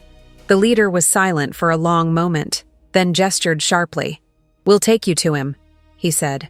"But if this is a trick, if you're here to scout our position or cause harm, you won't leave this territory alive." "Understood." Mireia nodded. "Understood," she agreed. "Now please, take me to your Alpha. I have much to discuss with him." They were led deeper into the territory, following narrow trails that wound through dense forest and rocky outcroppings. The warriors maintained their vigilant circle around Mireia's group, their weapons never straying far from ready positions. After 2 hours of walking, they emerged into a clearing where a makeshift settlement had been established. It was far from the organized structures of the citadel, or even the modest villages Mireia had visited. These were temporary shelters, built quickly and without care for longevity. Tents made from animal hides, lean-tos constructed from fallen branches, fire pits that smoked with green wood. This was not a thriving pack choosing independence.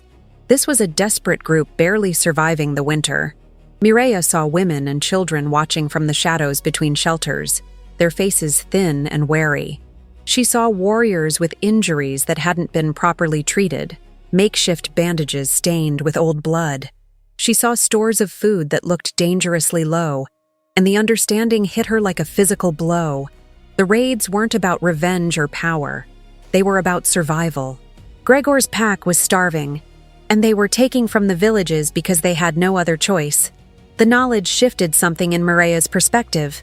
This wasn't just a political problem. This was a humanitarian crisis that had been ignored because it was easier to label Gregor a troublemaker than to address the root causes of his rebellion. The warriors brought them to the largest structure in the camp, a dwelling constructed from logs and covered with pelts.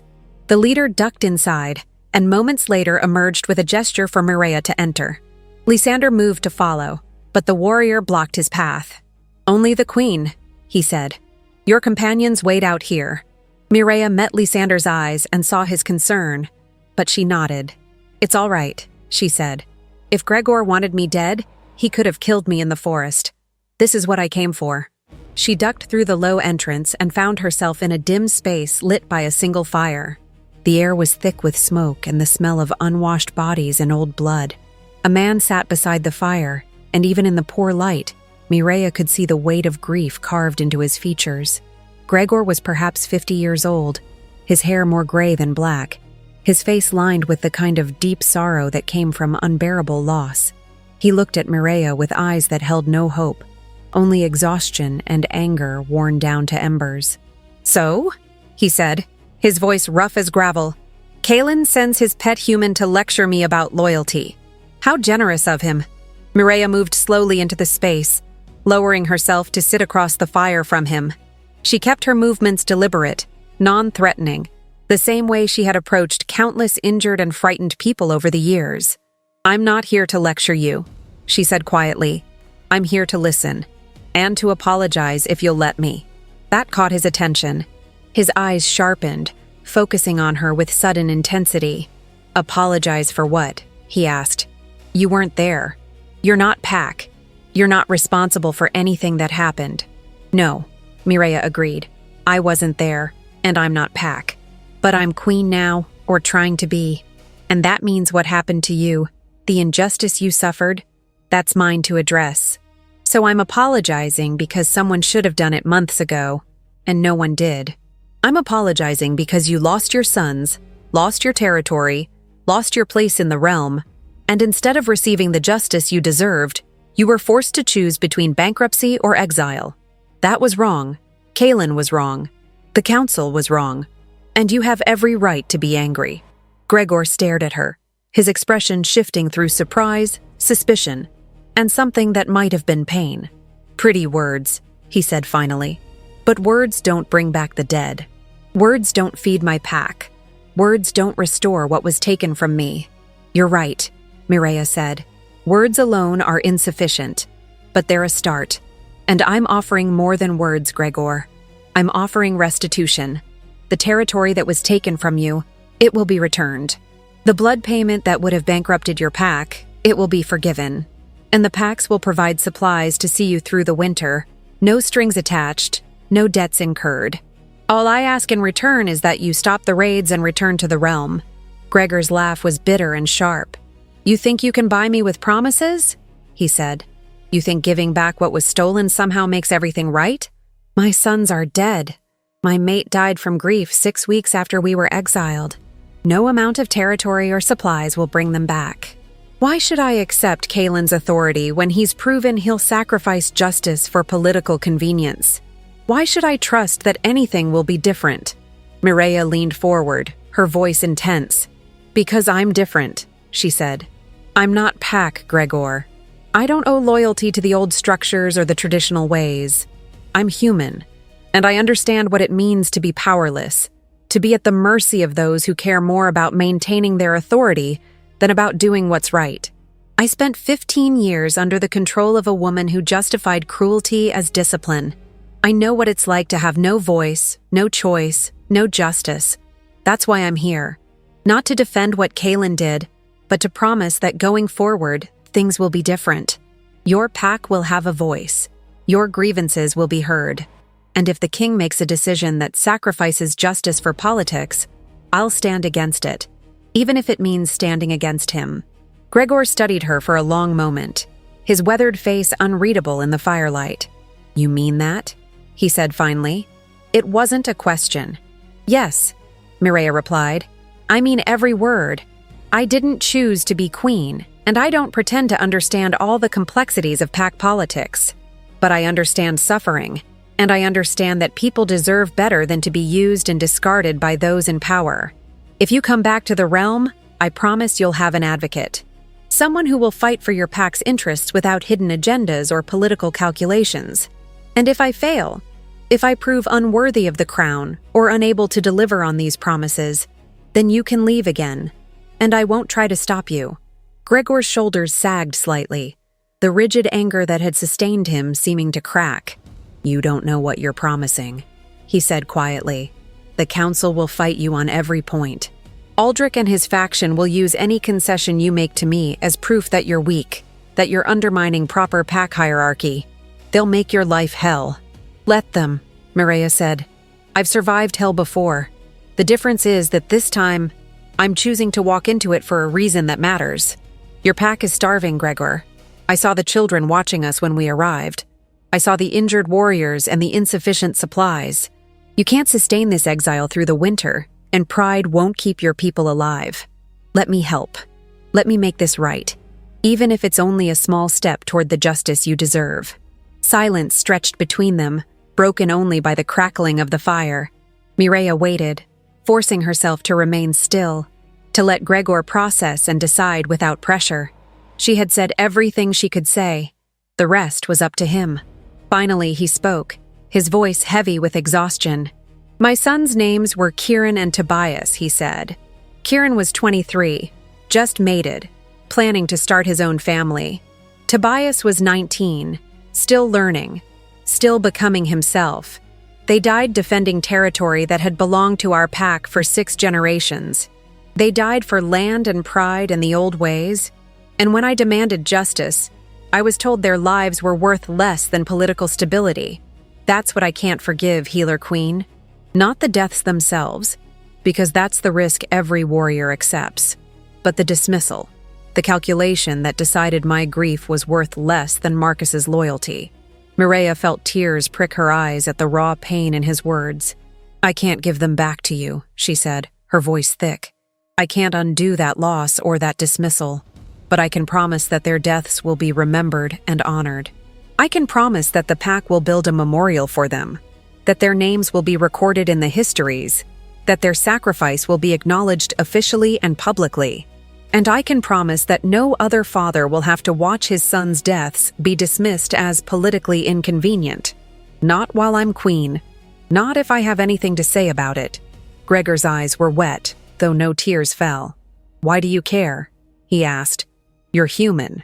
This isn't your fight. This isn't your grief. Because I know what it's like to lose parents and have no one acknowledge it matters, Mireia said. Because I spent years watching people suffer while those in power did nothing because it was inconvenient or complicated. Because someone broke silver chains to save a dying wolf even though it meant destroying her hands and risking her life. And maybe that person is tired of watching injustice happen and doing nothing about it. Your fight is my fight now, Gregor. Your grief matters. Your pack matters. That's what being queen means to me. Not wearing a crown or sitting on a throne, but using whatever power I have to help people who have been failed by those who were supposed to protect them. Gregor was silent for a long time, staring into the fire. When he finally looked up, something in his expression had shifted. The hard edges of anger had softened into something more complex, a mixture of grief and hope and resignation. I'll return to the realm, he said quietly. Not because I trust Kaelin, and not because I think one human queen can change centuries of pack politics, but because my people are dying, and I can't let pride kill them. If you can deliver on even half of what you've promised, it will be more than we have now. So yes, I'll come back. But I'll be watching, Mireia Vos.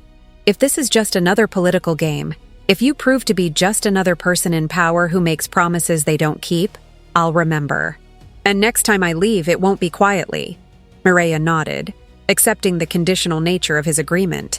That's fair, she said. I'll prove myself through actions, not words. When can your pack be ready to travel? Gregor glanced toward the entrance of the dwelling. 2 days, he said. We'll need to break down the camp and prepare the injured for the journey. Some of them won't make it. We don't have healers, and wounds that should have been simple have festered. Mireia stood, determination settling over her like a cloak. Then I have work to do, she said.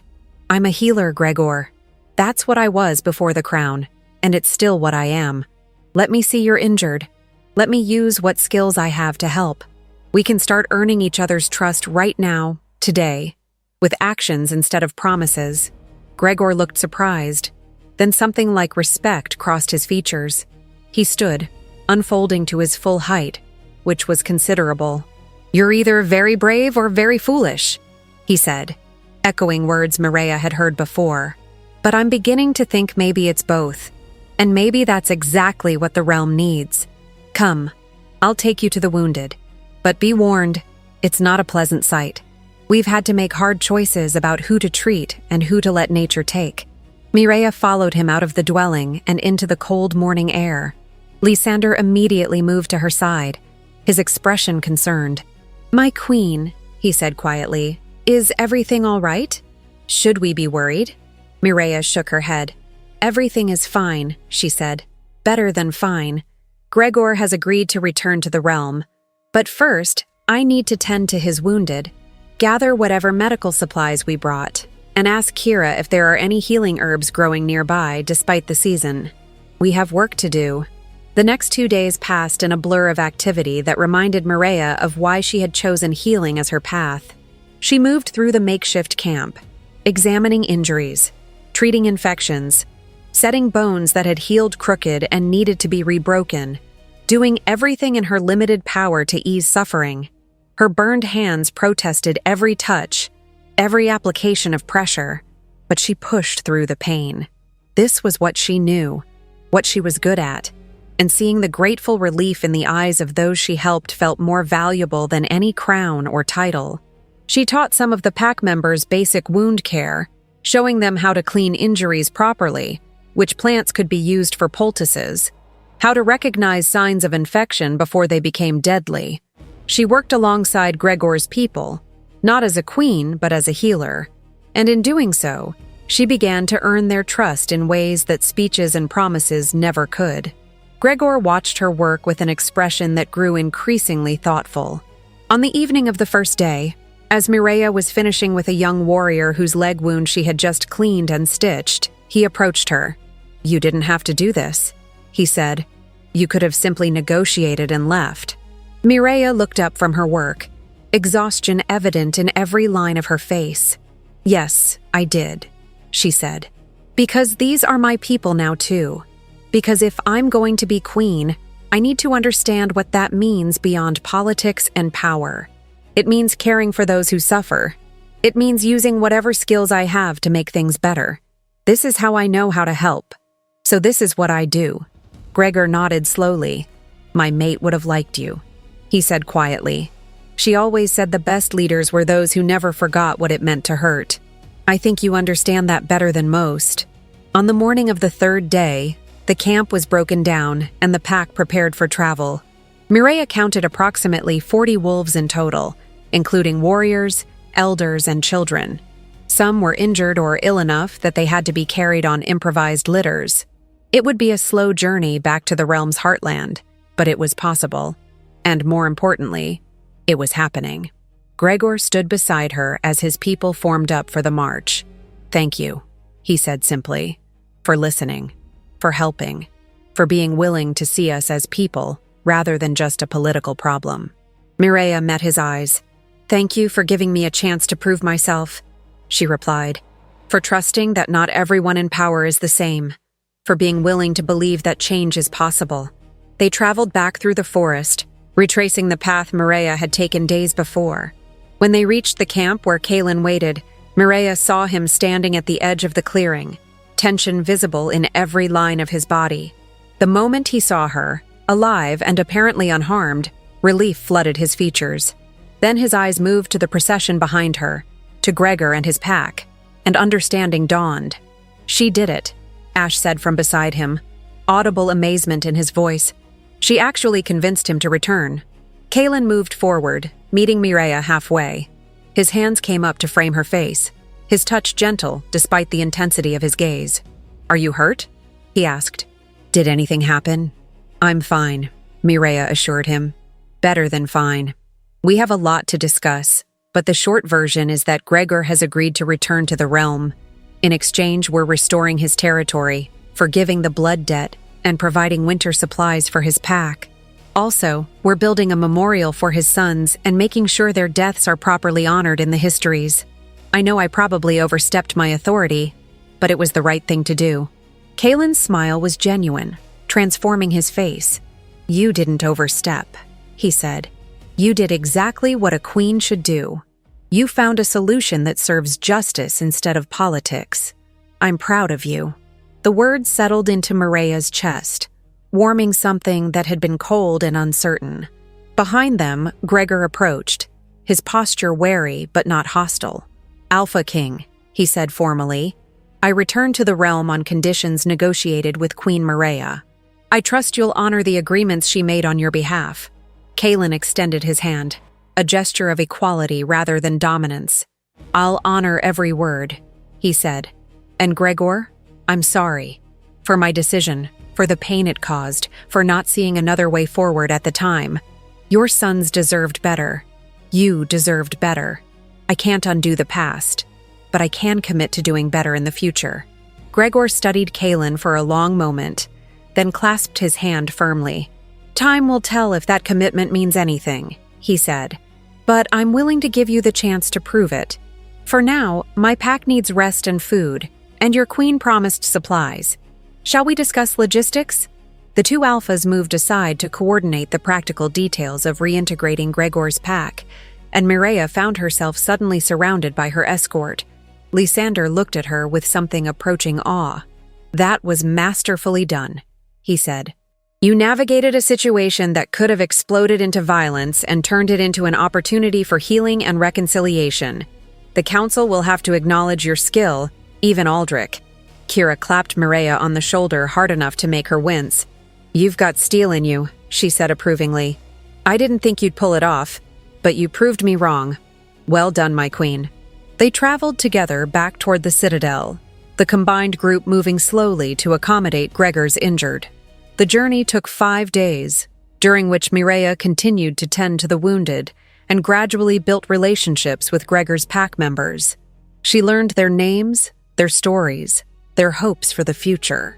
She shared meals with them, answered their questions about what life in the realm was like, and listened to their concerns about whether they would be accepted or treated as outsiders. By the time they reached the citadel, she had begun to truly understand what it meant to be responsible for people, to carry the weight of their trust and expectations. The return was met with mixed reactions. The common wolves and villagers who saw the procession seemed cautiously optimistic, whispering about the human queen who had brought a rogue pack back without bloodshed. The council, summoned immediately upon their arrival, was less uniformly positive.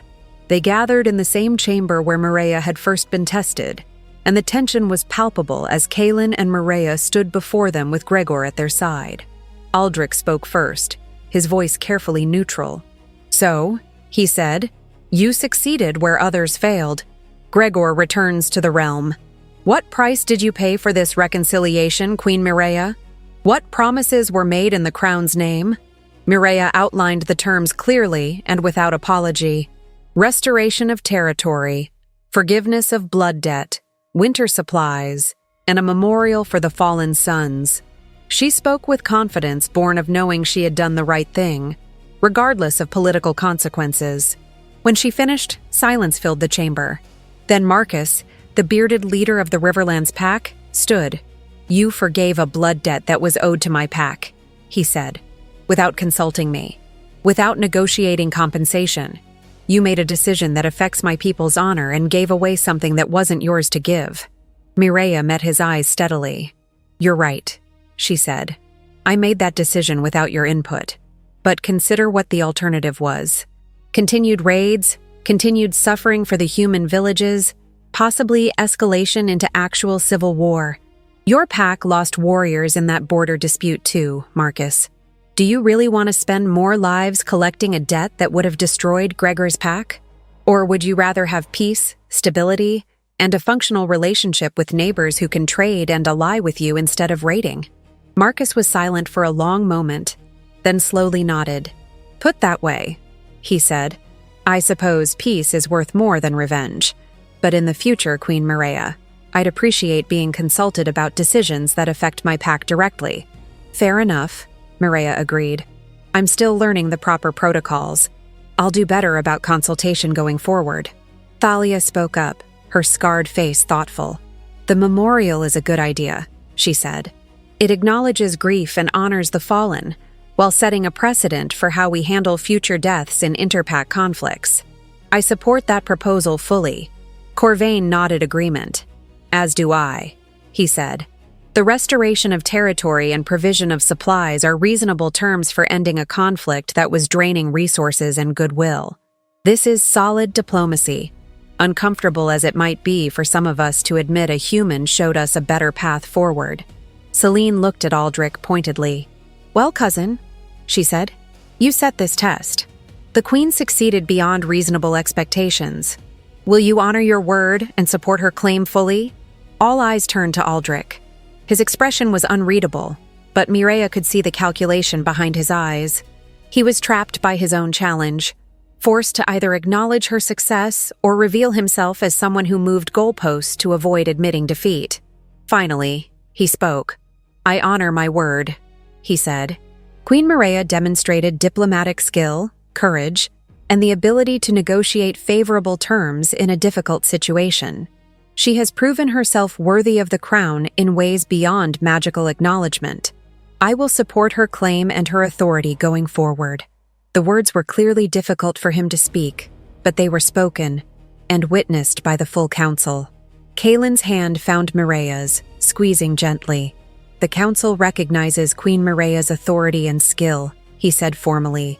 Let it be recorded that she has passed every test, met every challenge, and proven herself worthy of the crown and the throne. Are there any objections? The chamber remained silent. Then let us move forward, Kaelin continued. There is much work to be done. Gregor's pack needs to be resettled. The memorial needs to be designed and built, and we need to address the broader issues of resource distribution that allowed this situation to develop in the first place. We'll reconvene in 3 days to discuss implementation of the agreements Queen Mireia negotiated. Until then, this council is dismissed. The council members departed, some more reluctantly than others. Gregor approached Mireia before leaving. You kept your word, he said simply. That means more than you know. I'll keep mine as well. My pack will serve the realm, and will give you the chance to prove that this new path is sustainable. Mireia clasped his forearm in the traditional warrior's greeting she had seen others use. Your pack will be treated with the respect and dignity you deserve, she promised. We'll make sure of it. When Gregor had gone, Mireia found herself alone in the chamber with Kaelin. The weight of the past days, the stress and fear and effort, suddenly crashed over her like a wave. Her knees buckled, and Kaelin caught her, supporting her weight easily. You're exhausted, he said, concern thick in his voice. You've been running on determination and stubbornness for days. Let me help you to your chambers. Mireia wanted to protest that she was fine, but her body betrayed her. Trembling with fatigue and the aftermath of sustained stress, she let Kaelin guide her through the citadel and into her rooms, where he settled her onto the couch near the fire. He brought water and food, insisting she eat despite her protests. When she had consumed enough to satisfy him, he sat beside her, careful to maintain a respectful distance despite the bond between them that hummed with awareness of their proximity. We need to talk about this, Mireia said quietly, her hand moving to the mark on her wrist that was now clearly visible, the burns having healed enough to reveal the thorned crown in sharp detail. About the bond, about what it means, about us. Kaelin nodded, his expression serious. We do, he agreed. But Mireia, I need you to understand something first. When the prophecy spoke of a fated mate, of a destined queen, I assumed it was about politics and power, about finding someone who could rule beside me and strengthen the realm. But since you broke those chains, since I've watched you navigate impossible situations with courage and compassion, since I've felt this connection between us grow stronger every day, I've realized the prophecy was about something else entirely. It was about finding someone who makes me want to be better than I am, someone who challenges me to think differently, someone whose strength comes from empathy rather than dominance. You're not just my queen, Mireia.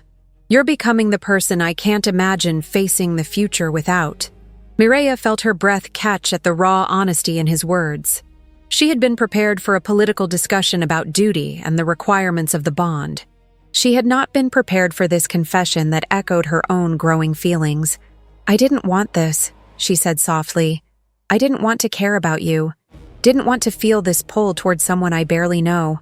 I spent my whole life learning not to depend on anyone, not to trust people in power, not to believe in things like destiny or fate. But Kaelin, when I was in that camp with Gregor, when I was scared and uncertain and trying to find the right words to bridge the gap between anger and hope, I kept thinking about you, about your faith in me, about the way you supported me without trying to control me. And I realized that what terrifies me most isn't the crown, or the politics, or the danger. It's the possibility that this bond between us might be the real thing, that I might actually be falling for you, and that means I have something to lose.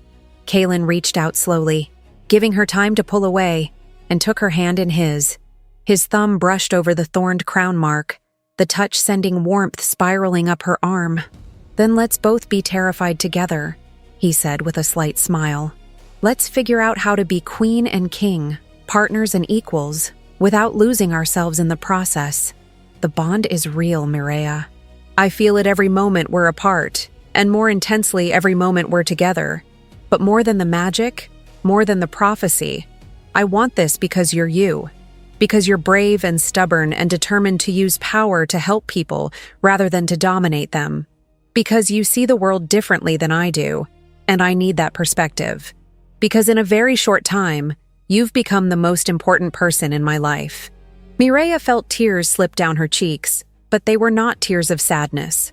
They were tears of relief and hope, and the overwhelming realization that maybe, just maybe, she had found something she hadn't known she was looking for. A partner, an equal, someone who saw her clearly and valued what he saw. She leaned forward, closing the distance between them, and rested her forehead against his in the gesture he had shown her days before. The bond flared between them, warming and strengthening, no longer a source of fear but of comfort. "I'm still figuring out how to be queen," she said. "I'm still going to make mistakes and overstep my authority and probably cause political disasters. But if you're willing to be patient while I learn, if you're willing to stand with me through the inevitable conflicts and challenges, then yes. Yes to this bond. Yes to being your queen. Yes to building something together that's stronger than either of us alone." Kaylin's arms came around her, careful and gentle, pulling her close. The embrace was not passionate or desperate, but it was intimate in a way that made Mireia feel safe for the first time in longer than she could remember. They sat together by the fire, the bond between them settling into something solid and unshakable, and talked late into the night about the future they would build together. They discussed reforms they wanted to implement, changes to the council structure, ways to improve relationships between human villages and wolf packs, plans for establishing proper healing facilities and schools. They talked about the memorial for Kieran and Tobias, about how to honor grief while moving forward, about the importance of acknowledging past mistakes while working toward better outcomes. And gradually, they talked about smaller things: favorite foods and childhood memories, fears and hopes, the tiny details that transformed political partners into something more personal. When exhaustion finally claimed Mireia, pulling her toward sleep despite her best efforts to stay awake, Kaylin carried her to her bed and settled the furs around her. "Sleep," he said softly. "Tomorrow we start the real work, building the kingdom we want. Together." Mireia caught his hand before he could step away. "Stay," she said. "Not for anything improper, just stay close. I sleep better knowing you're here." Kaylin smiled and settled into the chair beside her bed, his hand remaining linked with hers. As she drifted into sleep, Mireia thought about the strange path that had brought her here. From orphaned healer to wandering outcast to queen of the realm, from broken chains to a crown of thorns to a partnership that promised to reshape the balance between wolf and human. It was impossible and terrifying and exactly what she needed, even if she hadn't known it when she pulled silver chains from a dying wolf's body in the snow. In the days and weeks that followed, Mireia settled into her role with increasing confidence. The formal coronation was held under the full moon, with representatives from all the packs and human territories in attendance. Mireia wore the queen's crown and spoke oaths in the old language that Lysander had taught her, promising to serve the realm with wisdom and compassion, to protect the weak and hold the powerful accountable, to bridge the divide between wolf and human until the distinctions became meaningless. When Kaylin placed his hand over hers and they spoke the final binding words together, the mark on her wrist blazed with light that was matched by a silver crescent that appeared over his heart, visible through his open shirt. The prophecy was fulfilled completely, witnessed by all, undeniable and permanent. The memorial for Kieran and Tobias was built in a clearing between Gregor's restored territory and the Riverlands, a neutral space where both packs could come to remember and honor the fallen. It was made of white stone carved with wolves running beneath stars and inscribed with words Mireia had written herself. They died for land and honor and the bonds of pack. Let their memory teach us that no territory is worth more than the lives we lose defending it, and that true strength lies in knowing when to make peace.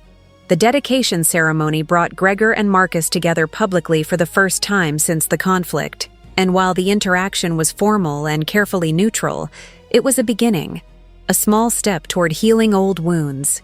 Mireia established the first formal healing houses in the major territories, training programs where humans and wolves could learn medicine together. She created councils where human village leaders could bring concerns directly to pack leadership without going through layers of traditional hierarchy. She worked with Selene to develop trade agreements that benefited both communities, and with Thalia to reform the justice system so that disputes were resolved through mediation before escalating to violence. Not all of her initiatives succeeded. Some were rejected by conservative factions who saw change as threat. Some were implemented poorly and needed to be revised. But Mireia persisted, learning from failures, building alliances, gradually earning respect through consistent effort and genuine care for the people she served. The relationship between Mireia and Kaelin deepened into something that transcended the bond's magic. They were partners in every sense, challenging each other, supporting each other, occasionally arguing fiercely about policy, but always finding their way back to common ground. They governed together, neither dominant nor submissive, but truly equal, each bringing different strengths to leadership. Kaelin provided understanding of pack culture and traditional power structures. Mireia provided insight into human needs and the courage to challenge outdated systems. Together, they began to reshape the realm into something that served all its inhabitants rather than just the powerful. Aldrich remained a presence, his ambition never fully extinguished, but he became more ally than enemy as he saw the stability and prosperity that resulted from the reforms. He even, grudgingly, admitted to Corvain during a council meeting that having a human queen might not be the disaster he'd predicted. "She's stubborn and idealistic, and doesn't understand half of what she's doing," he said. "But she gets results, and people respect her. Could have been worse, I suppose." The concession was as close to praise as Aldrich was capable of offering, and Mireia accepted it with amused grace. Years passed, marked by small victories and occasional setbacks. The realm changed, slowly but steadily, into a place where the distinction between wolf and human mattered less than competence and character. Villages prospered under the protection of packs who benefited from trade and cooperation. Packs found stability in relationships with human communities who no longer feared them. The healing houses saved countless lives on both sides. The justice councils resolved disputes before they could escalate into violence. And gradually, the memory of how things had been began to fade, replaced by a new normal where cooperation was expected rather than exceptional. On the 5th anniversary of Mireia's coronation, she stood on the citadel walls at sunset, looking out over the valleys that had become her home. Her hands, scarred permanently from the silver chains but functional and strong, rested on the stone parapet. The thorned crown mark on her wrist was clearly visible, no longer hidden or feared, but worn proudly as a symbol of the choice she'd made to save a dying wolf and everything that had followed from that moment.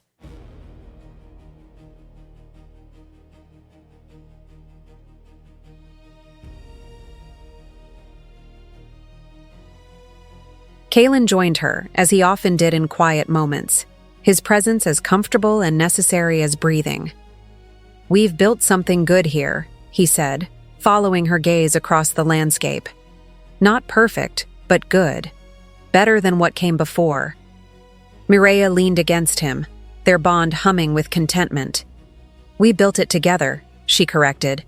"And we'll keep building it, improving it, fixing what breaks and adapting to new challenges. That's what leadership means."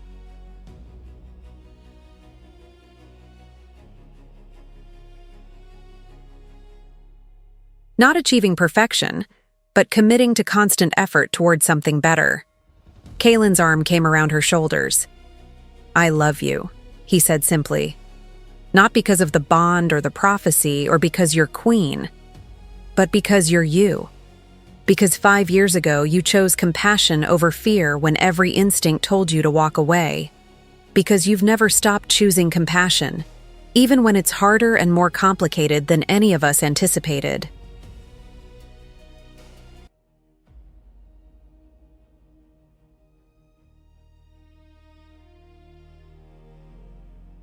Because you make me believe that the world can be better, and then you prove it through action. Mireia turned to face him fully, her hands coming up to frame his face. I love you too, she said, for believing in me when I didn't believe in myself, for trusting me to find my own way even when you wanted to protect me from every danger, for being a partner instead of a master, an equal instead of a superior.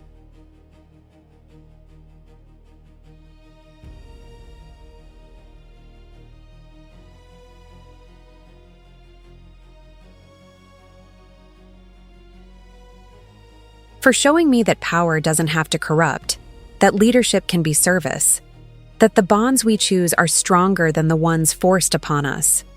They kissed as the sun set behind the mountains, painting the sky in shades of gold and crimson.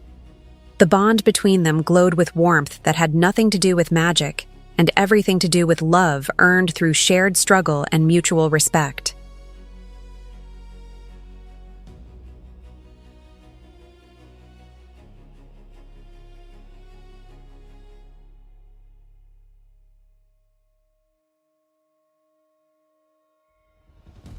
And in the valleys below, in villages and pack dens across the realm, people looked toward the citadel and saw the lights beginning to glow in windows as evening fell. They saw the banners flying, the wolf and the crown intertwined, symbols of a new age where the chains between species had been broken at last.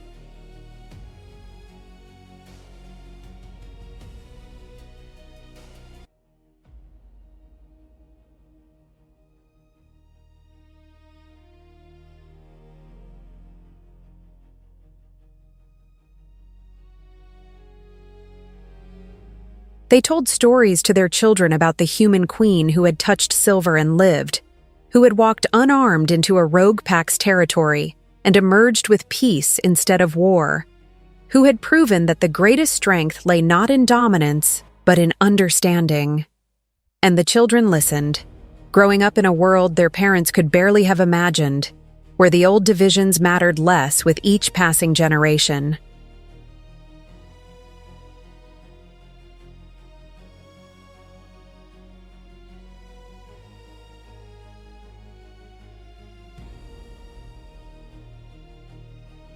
The healer who once walked alone had become the heart of a united kingdom, exactly as the prophecy had foretold. But more importantly, she had become herself, fully and completely, no longer defined by what had been done to her, but by what she chose to do for others. The crown of thorns had become a crown of hope, and the chains that once bound had been transformed into connections that strengthened.